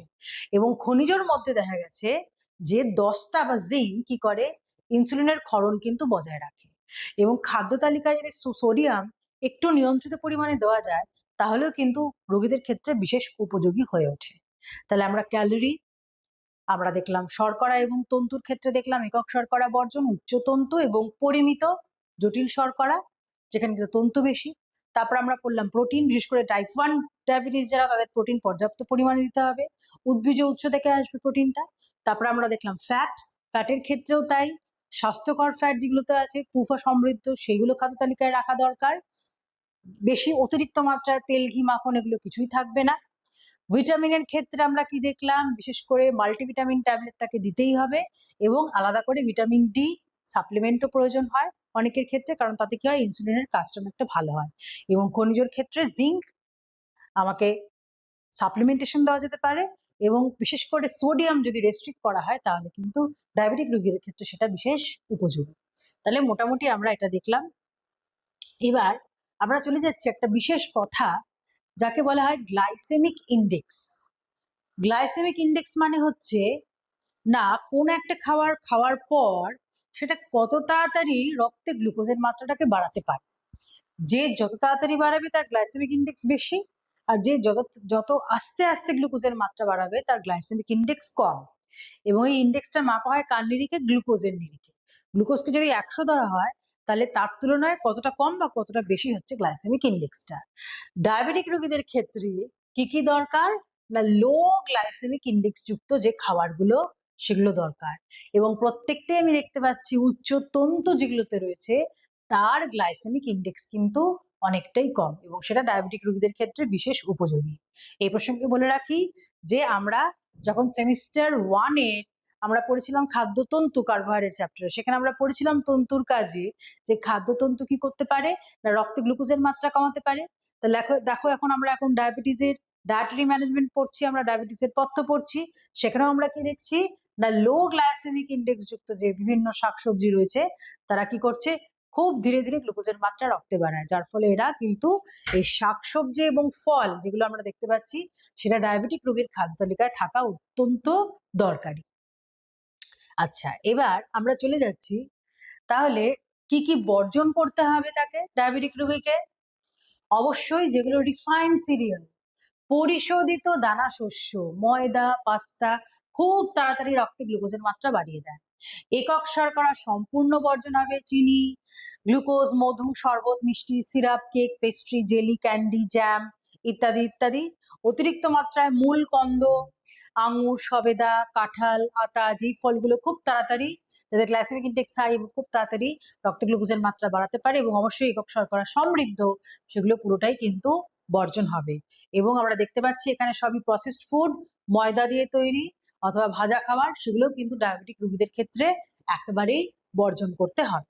তাহলে মোটামুটি আমরা দেখলাম যে ডায়াবেটিস রোগীর ক্ষেত্রে তার পথ্যটা কিরকম হবে সেটা আমরা দেখলাম। এবং এক্ষেত্রে একটা কথাই বলা যেতে পারে যে diabetes diet is just a Taylor made of normal diet. একটা স্বাভাবিক খাবারকে হালকা তারতম্য ঘটিয়েই কিন্তু আমরা কি করতে পারি, একটা ডায়াবেটিক রোগীর জন্য খাদ্য তালিকা তৈরি করতে পারি। এইবারে আমরা চলে যাচ্ছি, প্রথম মেটাবলিক ডিসঅর্ডার আমরা পড়লাম বা লাইফস্টাইল ডিসঅর্ডার, প্রথম আমরা পড়লাম ডায়াবেটিস। এইবারে আমরা চলে গেলাম উচ্চ রক্তচাপ বা হাইপারটেনশন। হাইপারটেনশন বা উচ্চ রক্তচাপ কাকে বলবো না, রক্তচাপ যখন মাপা হয় তখন কি করা হয় না দুটো পার্টে মাপা হয়। একটাকে বলা হয় সিস্টোলিক ব্লাড প্রেশার, একটাকে বলা হয় ডায়াস্টোলিক ব্লাড প্রেশার। নিচের যে পার্টটা লেখা হয় সবসময় লেখা হয় 110/70 বা 140/90, যেটা বেশিটা তাকে কি বলা হচ্ছে, তাকে বলা হচ্ছে সিস্টোলিক ব্লাড প্রেশার। আর যেটা নিচের মাত্রাটা তাকে বলা হচ্ছে ডায়াস্টোলিক ব্লাড প্রেশার। এই যে ব্লাড প্রেশার, এই হু এর মতে, বিশ্ব স্বাস্থ্য সংস্থার মতে ব্লাড প্রেশারকে তখনই হাই বলা হবে যখন যার systolic blood pressure 140 millimetre of এইচজির বেশি এবং diastolic blood pressure 90 millimetre of এইচজির বেশি।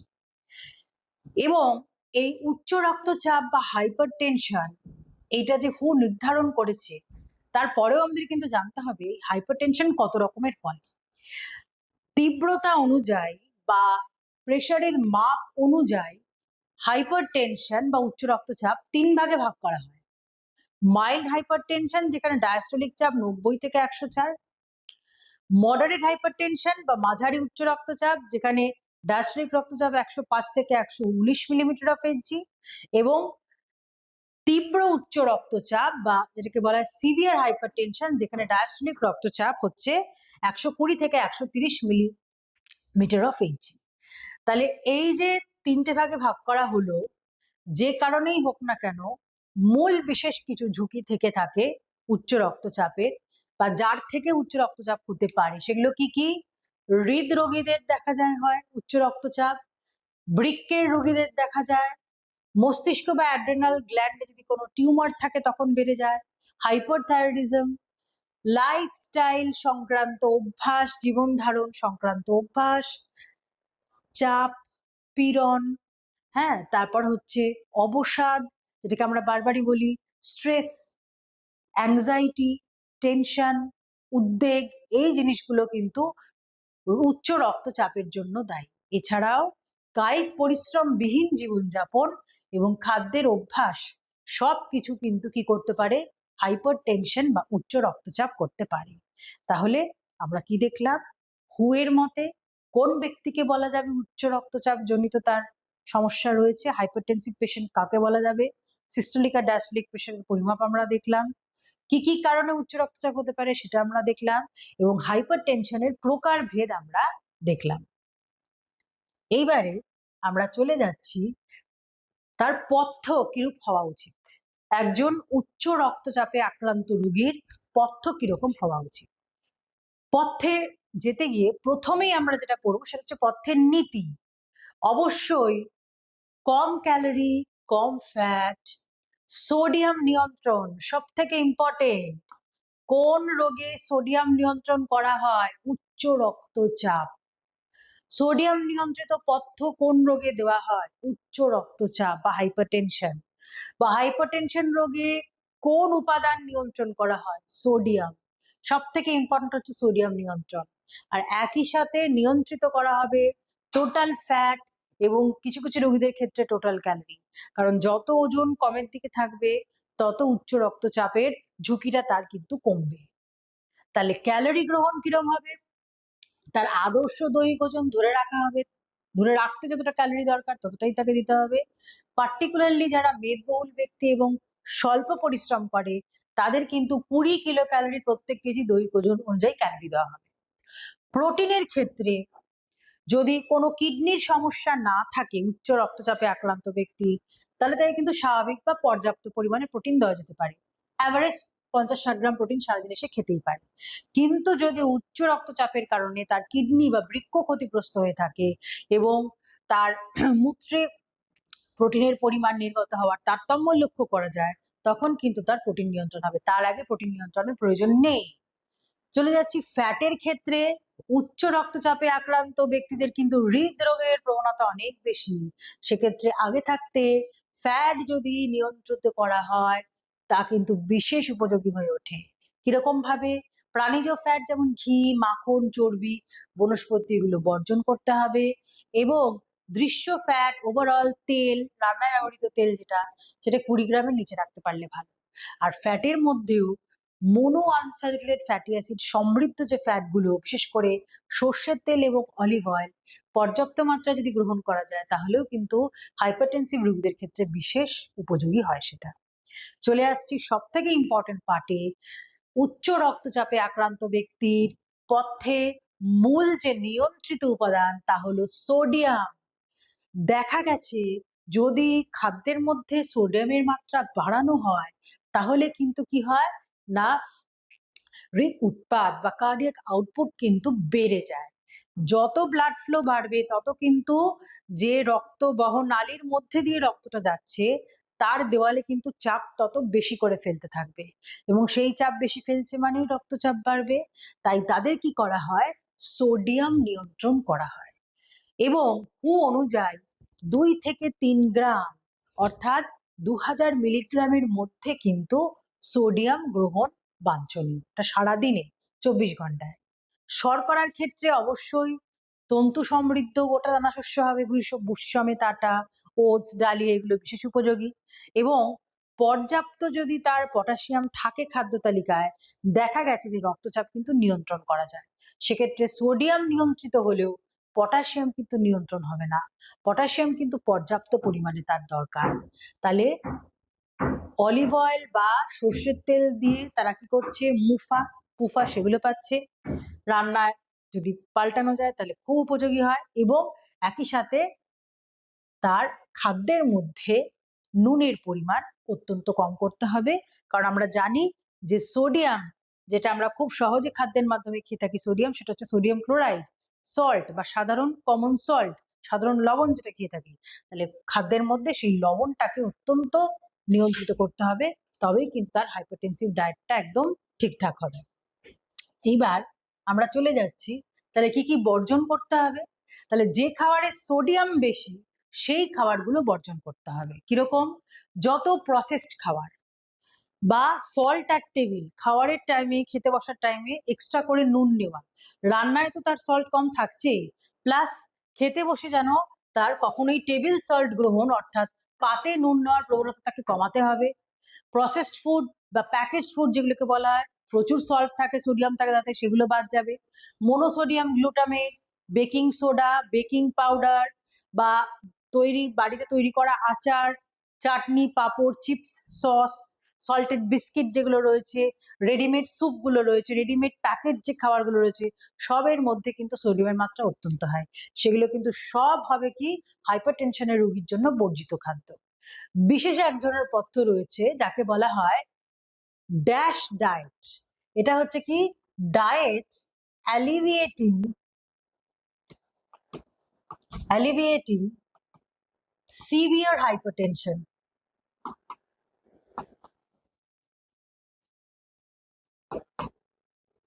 ড্যাশ ডায়েট, ঠিক আছে, DASH। এই ড্যাশ ডায়েট দেখা গেছে বিশেষ উপযোগী কাদের ক্ষেত্রে, হাইপারটেনশন রোগীদের ক্ষেত্রে। সেই ডায়েটে কি বলা হয়, 6 থেকে 8টা সার্ভিং বিভিন্ন দানা শস্য গ্রহণ করতে, 4 থেকে 5 বার শাকসবজি, 5টা সার্ভিং শাকসবজি, 2 থেকে 3টে খুব কম পরিমাণে ফ্যাট সমৃদ্ধ বিভিন্ন ডেয়ারি সোর্সেস, 6 বা তার থেকে কম বার ফ্যাট ফ্রি চিকেন, এগুলো খাওয়া যেতে পারে। লিন সোর্সেস, বিভিন্ন দানা শস্য, নাট, সিডস, ডাল, এগুলো 4 থেকে 5 বার পার উইক খাওয়া যেতে পারে, এবং প্রত্যেক দিন 4 থেকে 5টা সার্ভিং ফলের, আর ওভারঅল 2 থেকে 3টে সার্ভিং ফ্যাটের। এই পুরোটাকে বলা হচ্ছে dash diet, diet alleviating severe hypertension. এই ডায়েট কিন্তু দেখা গেছে যে যারা হাইপারটেনসিভ রোগী তারা ফলো করলে তারা কিন্তু খুব ভালো ফল পাচ্ছে। ইন জেনারেল হাইপারটেনশনের ডায়েট মানে কি নিয়ন্ত্রণ হচ্ছে, আমার সোডিয়াম নিয়ন্ত্রণ হচ্ছে, আমাকে এটাই মাথায় রাখতে হবে। আচ্ছা, এবার চলে যাচ্ছি আমরা মেদাধিক্য, এটাও আরেকটা লাইফস্টাইল ডিসঅর্ডার। মেদাধিক্য আমরা বুঝতেই পাচ্ছি, মেয়েদের আধিক্য দেহে, এবং মেয়েদের আধিক্য হলেই তার ওজনটা বাড়বে। যখন কোনো ব্যক্তির ওজন স্বাভাবিক ওজনের থেকে 10 থেকে 20% বেশি হয়, তখন কিন্তু তাকে মেধাধিক্য বলা হচ্ছে না, তখন তাকে বলা হচ্ছে অধিক ওজন সম্পন্ন ব্যক্তি, ওভারওয়েট। 10 থেকে 20% ওজন বেশি হলে আমরা কি বলছি, ওভারওয়েট। কিন্তু যখন এই ওজনটা 20%-এর থেকে বেশি হবে, কত বেশি, স্বাভাবিকের থেকে 20% যখন বেশি হবে, তখন সেই ব্যক্তিকে আমরা কি বলবো, ওবিস পেশেন্ট বা মেধাধিক্যে আক্রান্ত ব্যক্তি। কেন হয় মেধাধিক্য, দেখো ছবিগুলো দেখলেই আমরা বুঝতে পারছি, একটা অলস জীবনযাপন, এক্সট্রিমলি সিডেন্টারি লাইফস্টাইল, সম্পূর্ণ কোনো রকম কায়িক পরিশ্রমবিহীন জীবনযাপন, এবং একদিন দুদিন না, দীর্ঘদিনের এই অভ্যাস, লাইফস্টাইল ডিসঅর্ডার যেহেতু বলছি আমরা, তাহলে এটা একটা লাইফস্টাইল। আর কি লাইফস্টাইলে হচ্ছে, প্রচুর পরিমাণে জাঙ্ক ফুড গ্রহণ, chips, patties, pastry, burger, cold drinks. অর্থাৎ আমি আমার গ্রহণ হওয়া যা ক্যালোরি আর আমার কায়িক পরিশ্রমের দ্বারা বর্জন হওয়া যা ক্যালোরি, দুটোর মধ্যে অনেক ফারাক। আমার প্রচুর গ্রহণ হচ্ছে, plus plus plus plus plus, কিন্তু আমার কায়িক পরিশ্রম দিয়ে সেই ক্যালোরি কিন্তু দেহ থেকে ঝরিয়ে ফেলা হচ্ছে না। মাইনাস খালি দুটো, আর প্লাস আমি এখানে অনেকগুলো করেছি। অর্থাৎ এই যে অবস্থা, এটাকে আমরা বলবো দেহ কিন্তু একটা পজিটিভ এনার্জি ব্যালেন্স। বেশি ক্যালোরি গ্রহণ হচ্ছে, কম ক্যালোরি দেহে ঝরাচ্ছে। যখনই এই পজিটিভ এনার্জি ব্যালেন্সে যাবে, তখনই দেহে তৈরি হবে ওবেসিটি, অতিরিক্ত ক্যালোরি সম্পন্ন খাবার খাচ্ছে। এখানে একটা টার্ম তোমরা পাবে যেটাকে বলা হচ্ছে HFSS। HFSS অর্থাৎ হাই ফ্যাট সল্ট সুগার। এইগুলো যদি অত্যাধিক মাত্রায় গ্রহণ হয়, তখনই কিন্তু ওবেসিটি হতে পারে। এটা হচ্ছে মূল কারণ মেধাধিক্যের। এর বাইরেও আর কি কারণ রয়েছে? এর বাইরের কারণগুলো হচ্ছে বংশগতি, বংশ পরম্পরায় হতে পারে ওজন বেশি। বয়স বৃদ্ধির সাথে দেখা গেছে মহিলাদের একটা ওজন বৃদ্ধি হওয়ার প্রবণতা রয়েছে, তাহলে বয়স ও লিঙ্গ। আর কি না, মানসিক নানা রকম সমস্যা। কিরকম না, তীব্র অবসাদ, একটা ডিপ্রেশন, উদ্বেগ, অ্যাংজাইটি, পীড়ন বা সিভিয়ার স্ট্রেস, এরকম যদি মানসিক অবস্থা থাকে, তার কিন্তু ওজন বৃদ্ধি হতে পারে। এর বাইরে আর কি কারণ রয়েছে? বিভিন্ন হরমোনের গোলযোগ, হাইপোথাইরয়েডিজম, হাইপোগোনাডিজম। তারপরে একটা বিশেষ হরমোন রয়েছে লেপটিন। লেপটিন কি করে? আমাদের কিন্তু খিদার যে উদ্রেক সেটাকে কমায়। ঠিক আছে, এবার লেপটিন যদি না থাকে দেহে, কি হবে? মানুষটার মনে হবে সারাক্ষণ আমার খিদে পাচ্ছে, দিয়ে সে খেতে থাকবে। তাহলে যার দেহে লেপটিন হরমোন কম রয়েছে, তার কিন্তু বারবার খিদে পাবে, এবং বারবার খাওয়ার দরুন তার কিন্তু মেধাধিক্য হওয়ার ঝুঁকি বা প্রবণতাটা বাড়বে। তাহলে সেজন্য লেপটিনকে বলা হয় দেহের ওজন নিয়ন্ত্রণকারী হরমোন, বডি ওয়েট রেগুলেটিং একটা হরমোন। তাহলে আমরা দেখলাম যে কি কি কারণে হতে পারে মেধাধিক্য। এবার আমরা চলে যাচ্ছি কি করে মাপা হয়, নির্ধারণ কি করে করা হয়। এখানে তিনটে ব্যাপার আমি রেখেছি।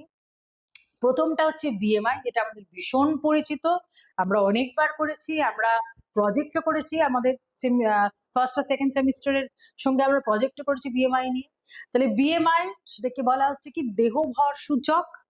এটা একটা রেশিও। কিসের কিসের রেশিও? না, আমার ওজন কিলোগ্রামে নেওয়া হচ্ছে এবং আমার উচ্চতা স্কোয়ার মিটারে নেওয়া হচ্ছে, মিটার স্কোয়ার। সেটার যে রেশিও, সেটাকে কি বলা, সেটার যে ভাগ করে যে ফলটা আসছে তাকে কি বলা হচ্ছে? বিএমআই বা বডি মাস ইন্ডেক্স। এর আরো একটা নাম রয়েছে কোয়েটলেট ইন্ডেক্স, এবং বাংলায় আমরা এটাকে কি বলি? দেহ ভর সূচক। আইসিএমআর এর মতে এই যে বিএমআই 18.5 থেকে 22.9 হচ্ছে নর্মাল। 23-এর বেশি হলে সে ওভারওয়েট, এবং 25-এর পরটাই কি বলা হচ্ছে? ওবিস। তাহলে এইটা দিয়ে আমরা নির্ধারণ করা যেতে পারে বিএমআই দিয়ে। আর কি? ব্রোকাজ ইন্ডেক্স। সেটা কি না, আমার যা উচ্চতা হাইট সেটা আমি সেন্টিমিটারে নিলাম, তার থেকে 100 বাদ দিয়ে দিয়ে যে সংখ্যাটা পড়ে থাকছে, সেই সংখ্যাটা মানে কত কেজি হলো আমার আদর্শ দৈহিক ওজন, আইডিয়াল বডি ওয়েট। যেমন ধরে নাও, এখানে একটা উদাহরণ দেওয়া রয়েছে, একজন 162.5 সেন্টিমিটার সে লম্বা, তার উচ্চতা। তাহলে তার থেকে 100 বাদ দিলে কত পড়ে থাকছে? 62.5 কেজি। তাহলে তার আইডিয়াল বডি ওয়েট কত? 62.5 কেজি। তাহলে এই যে ফর্মুলাটা, এটাকে কি বলা হচ্ছে? Broca's index, apostrophe S. Broca নামক বিজ্ঞানী তিনি এই ইন্ডেক্সটা বানিয়েছিলেন। আরেকটা কি? WHR, waist to hip ratio.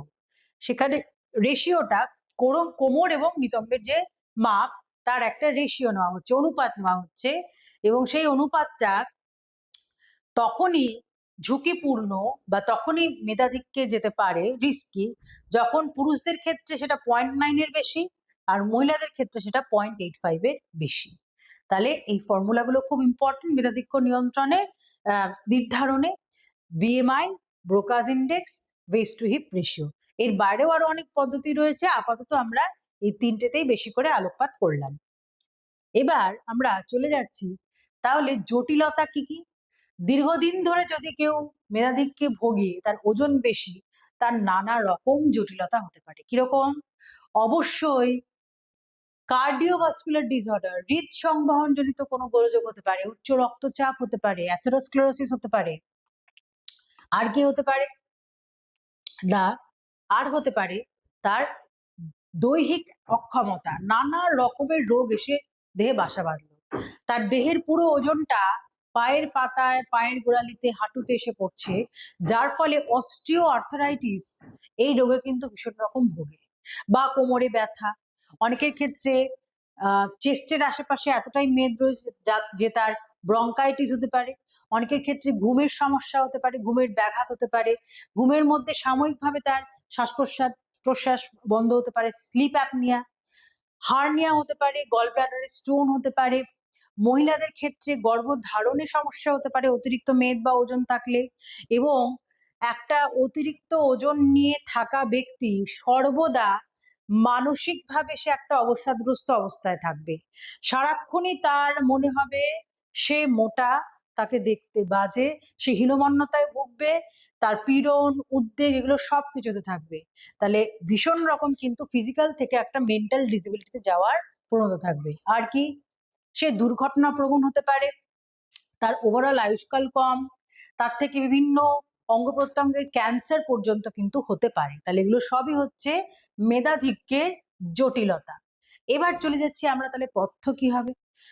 Body যখন একটা পজিটিভ এনার্জি ব্যালেন্সে রয়েছে, তাহলে ওজনটাকে কমাতে গেলে তাকে নেগেটিভ এনার্জি ব্যালেন্সে নিয়ে যেতে হবে, অর্থাৎ ক্যালোরি গ্রহণের মাত্রা কমাতে হবে, কায়িক পরিশ্রমের মাত্রা বাড়াতে হবে। তাহলে পথ্যের নীতিতে প্রথমেই থাকবে ক্যালোরি নিয়ন্ত্রণ, নিয়ন্ত্রিত ক্যালোরি। ক্যালোরিটাকে নিয়ন্ত্রণ করতে গেলে বোঝাই যাচ্ছে ফ্যাট আর শর্করা, এই দুটো কমাতে হবে, নিয়ন্ত্রিত ফ্যাট আর শর্করা। প্রোটিন, ভিটামিন, খনিজ, জল এগুলো পর্যাপ্ত পরিমাণে তাকে দিতে হবে। এবং ওভারঅল ক্যালোরিটাকে কমানোর জন্য ফ্যাট আর শর্করা তাকে কম পরিমাণে তাকে দিতে হবে। তাহলে নিম্ন ক্যালোরির পথ্য হচ্ছে কি না, 50%-এরও বেশি মেদবহুল যারা, তাদের একদম প্রথমে যেটা করা হয় খুব কড়া করে সিভিয়ার ফর্মে অতিরিক্ত মাত্রায় নিম্ন ক্যালোরির পথ্য, যেটা একেবারেই বৈজ্ঞানিক নয় এবং এটা দীর্ঘদিন ধরে করাও কখনো উচিত না। মোট 400 থেকে 800 ক্যালোরির মধ্যে ক্যালোরি গ্রহণ রাখা হবে। দ্বিতীয় ধাপে যেটা করা হয় তাকে বলা হচ্ছে ওয়েট রিডিউসিং ডায়েট, ওজন রিডিউসিং ডায়েট, ওজন কমানোর ডায়েট। সেখানে আমার যা দৈনিক চাহিদা তার থেকে 500 থেকে 1000 আমি কমিয়ে দিলাম। এবং এটা দেখা গেছে যে সপ্তাহে 500 গ্রাম থেকে 1 কিলো পর্যন্ত ওজন কমাতে পারে। এবং এটার মাধ্যমে পর্যাপ্ত প্রোটিন, ভিটামিনও কিন্তু গৃহীত হয়, তাই এটা নিরাপদ। প্রথমে যেটা দেখলাম অত্যন্ত নিম্ন ক্যালোরির পথ্য, এটা একেবারেই নিরাপদ নয়, কারণ এতে অনেক কিছু ঘাটতি থাকতে পারে। কিন্তু সঠিকভাবে প্ল্যান করা ওয়েট রিডিউসিং ডায়েট এটা যথেষ্ট নিরাপদ এবং সহজেই সেটা কিন্তু ওজন কমাতে পারে। তার পরবর্তী পর্যায়ে তার ওজন যখন কমে এলো ওয়েট রিডিউসিং ডায়েট দিয়ে, তখন সেই ওজনটাকে ধরে রাখার জন্য যে পথ্য দেওয়া হয় তাকে বলা হচ্ছে ওয়েট মেনটেনেন্স ডায়েট বা ওজন নিয়ন্ত্রণকারী পথ্য। সেখানে কি হবে, এই তিনটের ক্ষেত্রেই কি করা হচ্ছে না, ক্যালোরিটাকে রেস্ট্রিক্ট করা হচ্ছে। এখানে 1500 থেকে 1800 ক্যালোরি তাকে প্রদান করা হয়। তার ধরে নিলাম তার হয়তো 2000 চাহিদা, তাকে কমিয়ে 1500 থেকে 1800-র মধ্যে রাখা হচ্ছে, যাতে তার ওজনটা আর বেড়ে না যায়। তাহলে তিনটে ধাপে দেখলাম, অত্যন্ত নিম্ন ক্যালোরির পথ্য যেটা একেবারেই বৈজ্ঞানিক নয়, ওয়েট রিডিউসিং ডায়েট দেখলাম যেটা বৈজ্ঞানিক এবং অনেকদিন ধরে করা যায়, ওজন যখন কমে আসবে তখন কোন পথ্য না, ওজন নিয়ন্ত্রণকারী পথ্য, ওয়েট মেনটেনেন্স ডায়েট। তবে তিনটের ক্ষেত্রেই একযোগে যেটা দরকার সেটা হচ্ছে কায়িক পরিশ্রম। এবং এটা করতে গেলে কি করতে হবে, শাকসবজি, ফল এবং প্রোটিনের পরিমাণ পর্যাপ্ত রেখে শর্করা আর ফ্যাটের পরিমাণ খুব কম করে দেওয়া। তাহলে শক্তির ক্ষেত্রে আমরা কি দেখব, বারবার বললাম নেগেটিভ এনার্জি ব্যালেন্স, এবং এই যে পেসেস কথাটা বলেছিলাম হাই ফ্যাট, সল্ট, সুগার, এগুলো একেবারে বর্জন করতে হবে। আর 20 কিলো ক্যালোরি প্রত্যেক কেজি দৈহিক ওজনের জন্য এই ফর্মুলা অনুযায়ী তার মোট শক্তির চাহিদা নির্ধারিত হবে। প্রোটিনের ক্ষেত্রে প্রোটিন পর্যাপ্ত পরিমাণে তাকে দিতে হবে, এবং প্রোটিনটা যদি উদ্ভিজ প্রোটিন হয় যেমন চিকেন, স্প্রাউট, রাজমা ইত্যাদি, এগুলো কি করবে, তন্তুর পরিমাণও বাড়াবে খাদ্যের মধ্যে, আবার একই সাথে রক্তে ফ্যাটের পরিমাণও বাড়াবে না, তাহলে ভীষণ উপযোগী। উদ্ভিজ প্রোটিন। শর্করার ক্ষেত্রে শর্করা নিয়ন্ত্রণ করতে হবে, কারণ শর্করা থেকে ক্যালোরি পাই আমরা, ফ্যাট থেকেও ক্যালোরি পাই আমরা, তাহলে শর্করা নিয়ন্ত্রণ করতে হবে। এবং একক শর্করা যেগুলো সম্পূর্ণ বর্জন, প্রচুর ক্যালোরি সেগুলো দেবে, যেরকম মধু, চিনি, শরবত, মিষ্টি, syrup, cake, pastry, jam, jelly, candy ইত্যাদি, এগুলো ভীষণ কম করতে হবে। তাহলে কি দিতে হবে, উচ্চ তন্তু। আমরা দেখতে পাচ্ছি এখানে সবজির স্যালাড, ফলের স্যালাড, অর্থাৎ শাক, পাতা, ফল, সবজি, স্প্রাউট, চিয়া সিড, এগুলো কি করে, পেটটাকে ভরিয়ে রাখে, খিদের উদ্বেগ কমায় এবং অত্যন্ত কম ক্যালোরি, যার ফলে মেধাধিক্যে আক্রান্ত রোগীর পথ্যের মূল ধাপ, মূল অংশটাই থাকবে হচ্ছে এই সবজি এবং ফল। ফ্যাটের ক্ষেত্রে ফ্যাট অত্যন্ত নিয়ন্ত্রিত হতে হবে এবং রন্ধন পদ্ধতিতে যদি স্টিম কুকিং বা প্রেসার কুকিং ব্যবহার করা হয় তাহলে তেলের পরিমাণটাও অনেকটা কম হবে। এবং ভোজ্য তেলের মধ্যে অলিভ অয়েল, সর্ষের তেল এগুলোই প্রাধান্য পায়।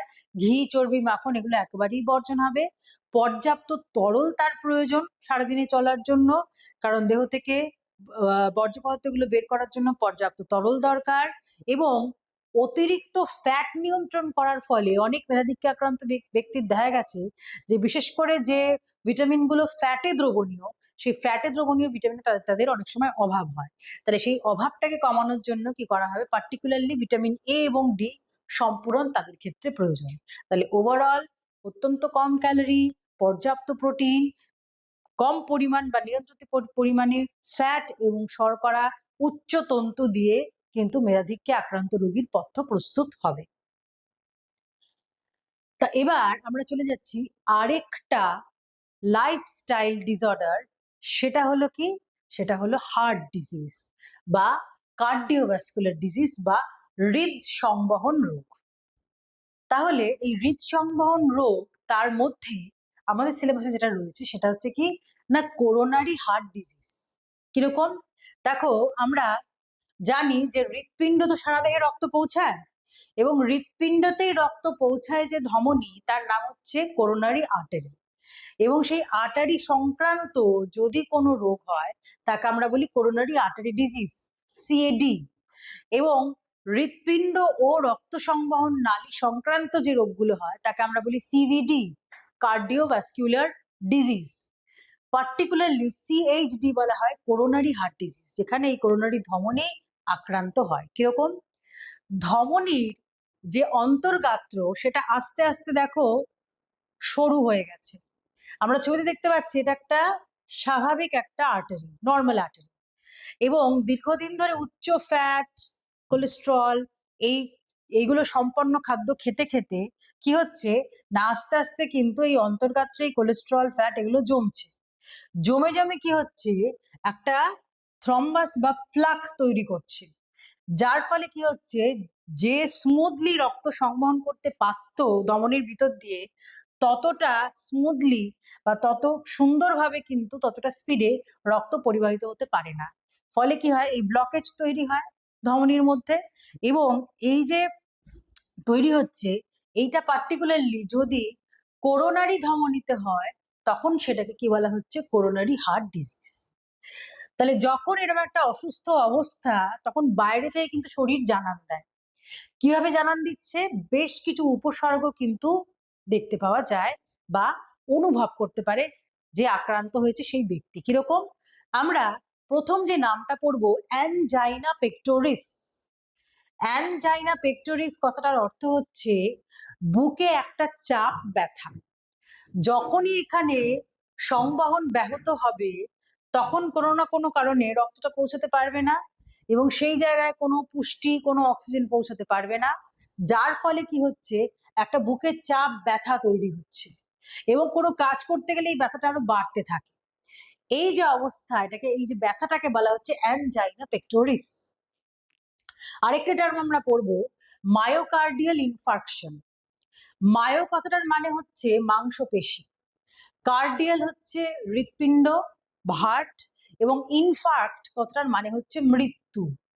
কিরকম, হৃৎপিণ্ডের মাংসপেশির কোনো একটা অংশে মৃত্যু। কেন মৃত্যু? না আমরা জানি রক্ত অক্সিজেন, রক্ত সমস্ত পুষ্টি উপাদান নিয়ে পৌঁছে দিচ্ছে মাংসপেশিকে। রক্ত সংবহন যখন বিঘ্নিত হচ্ছে, দেখো ব্লকড আর্টারি, তখন ওই জায়গায় অক্সিজেন বা পুষ্টি উপাদান পৌঁছাচ্ছে না, ফলে ওই জায়গার মাংসপেশিগুলো কি হচ্ছে, মৃত্যু ঘটছে মাংসপেশির। এই অবস্থাকেই কি বলা হচ্ছে, মায়োকার্ডিয়াল ইনফার্কশন। আর কি, যখন কোনো অংশে ব্লাড সাপ্লাই কাট অফ হয়ে যায়, যখন রক্ত সংবহনের অভাব ঘটে, তখন সেই অংশকে বলা হয় ইস্কেমিয়া। তাহলে এই যে ব্যাপারগুলো, এগুলো কিন্তু ঘটতে থাকে। আস্তে আস্তে এই যে অবস্থা তৈরি হয়েছে, এই অবস্থার পিছনে কিন্তু যে রোগটা রয়েছে তাকে বলা হয় অ্যাথেরোস্ক্লেরোসিস। এই যে এতক্ষণ ধরে ছবিটা আমি দেখাচ্ছিলাম, যে দীর্ঘদিন ধরে ফ্যাট সমৃদ্ধ খাদ্য খেতে খেতে ধমনীর ভিতরে কি তৈরি হচ্ছে, একটা প্লাক বা থ্রম্বাস গঠন হচ্ছে। এই যে এটাকে প্লাক বা থ্রম্বাস বলছে। প্রথমে ছোট থাকছে, আরেকটু বাড়লো, আরেকটু বাড়লো, বাড়তে বাড়তে একটা এমন পর্যায়ে যাচ্ছে যখন পুরো ব্লক হয়ে যাচ্ছে আর্টারিটা। তাহলে এই যে ঘটনা, এটাকে ডাক্তারি ভাষায় বলা হয় অ্যাথেরোস্ক্লেরোসিস। কিরকম?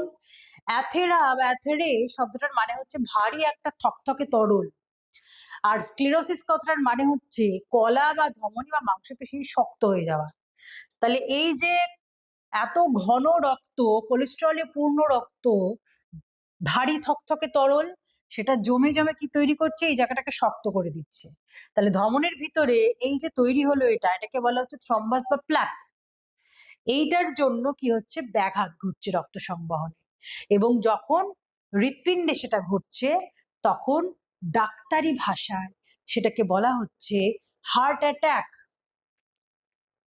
এবং যখন এটা মস্তিষ্কে ঘটছে, তখন সেটাকে বলা হচ্ছে ব্রেন স্ট্রোক।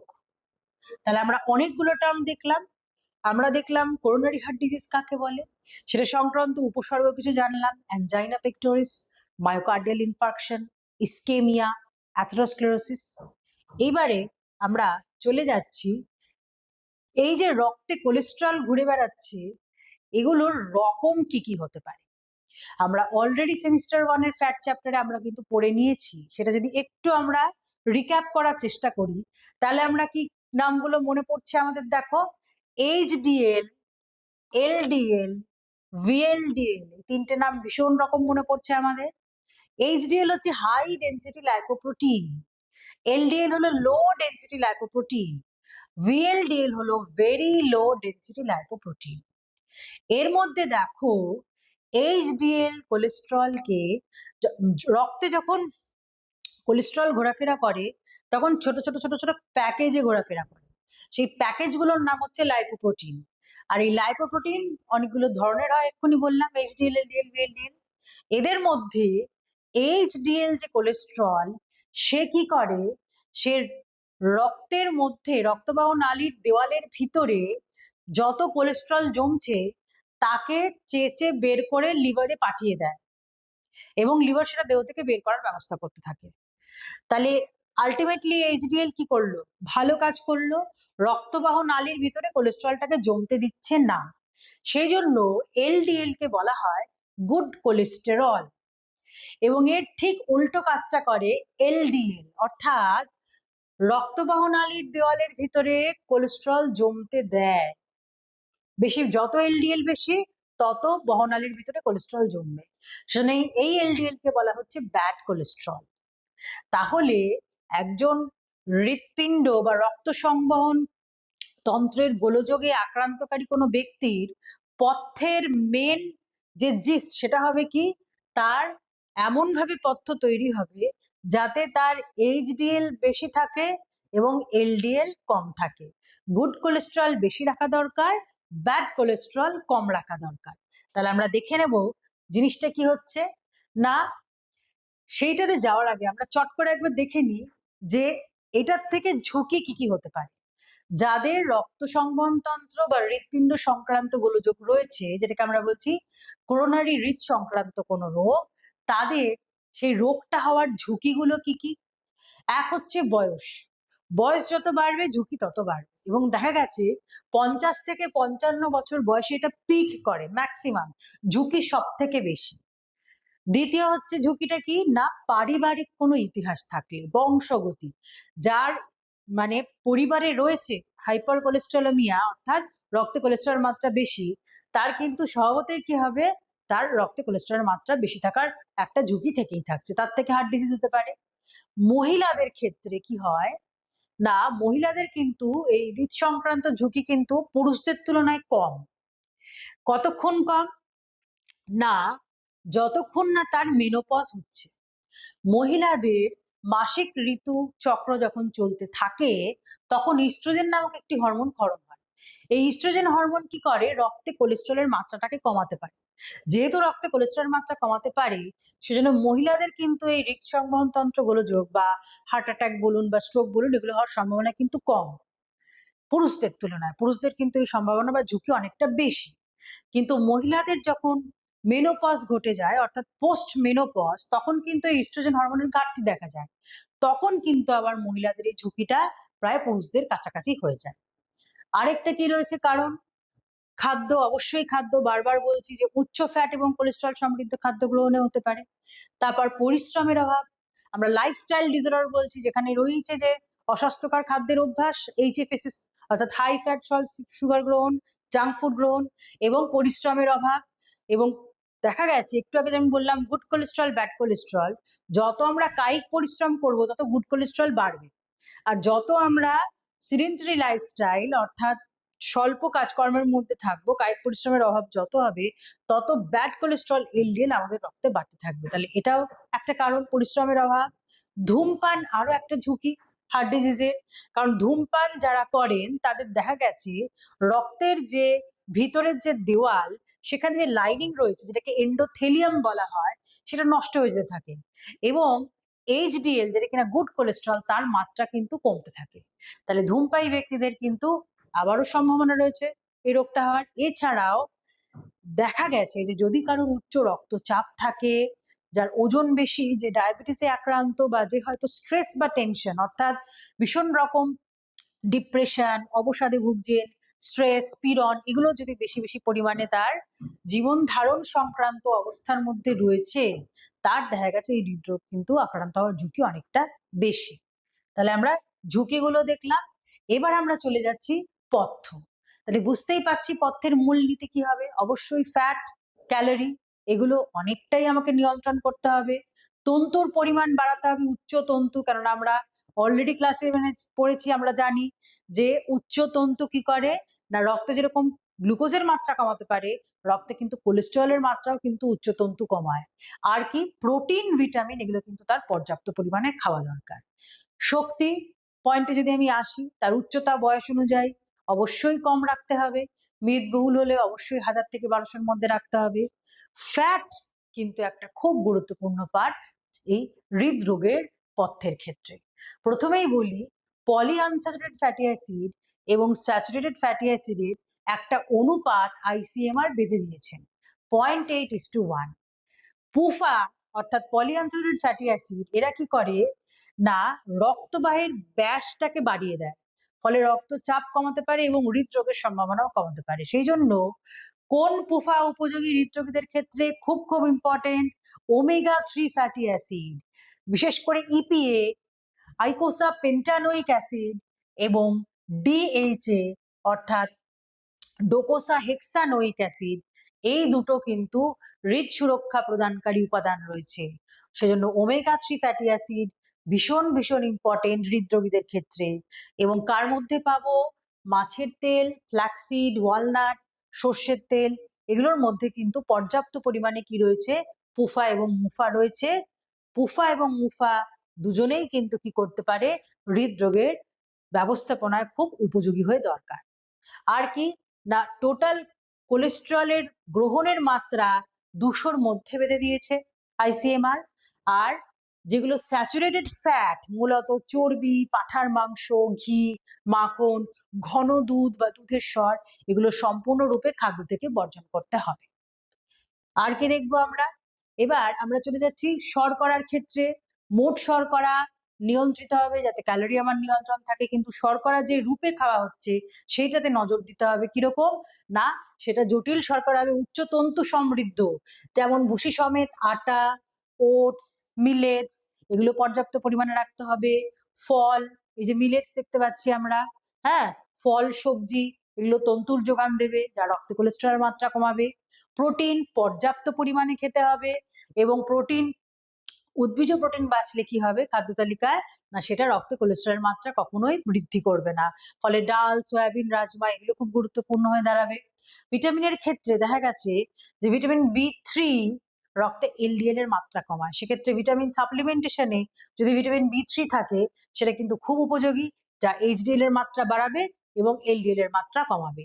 খনিজের মধ্যে অবশ্যই যারা উচ্চ রক্তচাপে ভুগছে এমন হৃদরোগী, তাদের সোডিয়াম নিয়ন্ত্রণ করা প্রয়োজন, এবং সেলেনিয়াম কি করছে না হৃদরোগের প্রবণতা কমায়। তাই মাল্টি মিনারেল যে ট্যাবলেট, তার মধ্যে অনেকের ক্ষেত্রে অনেক ডাক্তার সেলেনিয়াম ট্যাবলেটও কিন্তু দিয়ে থাকে।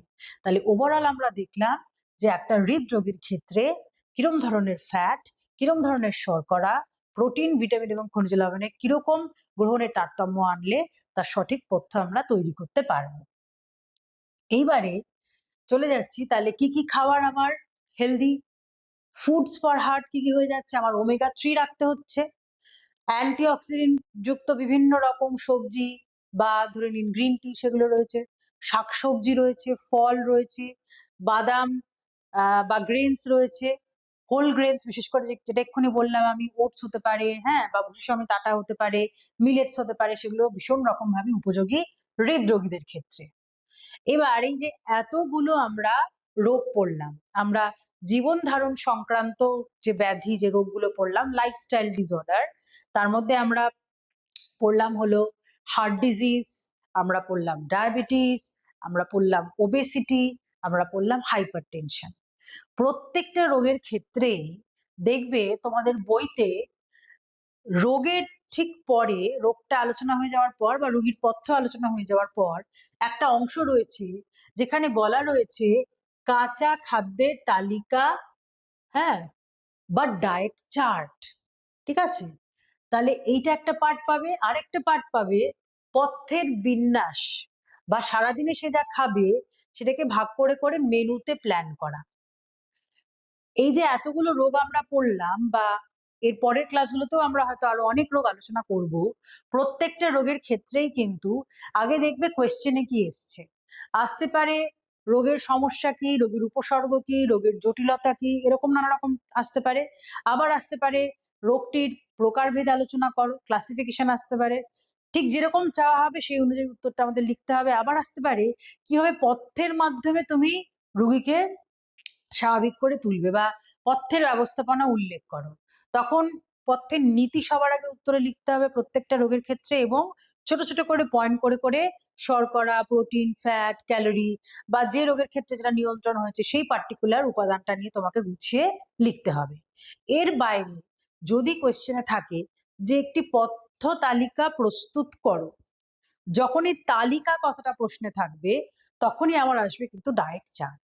সেক্ষেত্রে দেখবে প্রত্যেকটা রোগের পরে একটা করে এরকম কাঁচা খাদ্যের তালিকা দেওয়া রয়েছে। এখানে আমি যেটা উদাহরণ বলছি তোমাদের, কাকে বলে কাঁচা খাদ্যের তালিকা, দেখবে দানা শস্য, ডাল, ফল, সবজি, দুধ, ডিম, মাছ বা মাংস, শাক, তেল, চিনি ইত্যাদি কোনটা কত কত করে গ্রাম খেতে হবে সেইটা আমিষাশী এবং নিরামিষাশী ভাগ করে বলে দেওয়া রয়েছে। এই যে তালিকা, এই তালিকাকে বলা হয় ডায়েট চার্ট।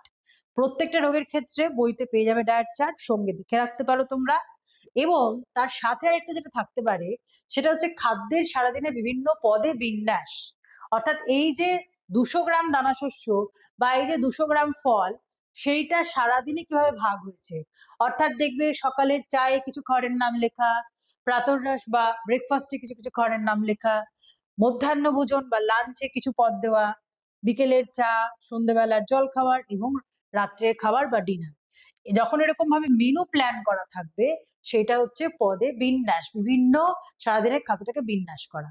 যখন তালিকা কোশ্চেনে থাকবে তখন তালিকা দেওয়ার চেষ্টা করবে, যখন শুধু বলবে পথ্য কিরূপ হবে তখন ডিটেলে আমি পথ্যটা লিখবো, তখন আবার কিন্তু তালিকা দেওয়ার দরকার নেই। তাহলে ওভারঅল আমরা এই পুরো ক্লাসটার মধ্যে আমরা যেটা জানলাম বিভিন্ন লাইফস্টাইল ডিসঅর্ডার সেগুলো কি আমরা জানলাম, এবং সেটা সংক্রান্ত পথ্যের ব্যবস্থা সেটা আমরা জানলাম, এবং পথ্যের ব্যবস্থার সাথে প্রত্যেকটার সঙ্গে একটা করে ডায়েট চার্ট এবং মেনু প্ল্যান প্রত্যেকটা বইতেই তোমরা পেয়ে যাবে। সেইটা অনুযায়ী আমাদের কিন্তু উত্তরটা গোছাতে হবে, এবং অবশ্যই নম্বরটা দেখবে কত নম্বর চেয়েছে।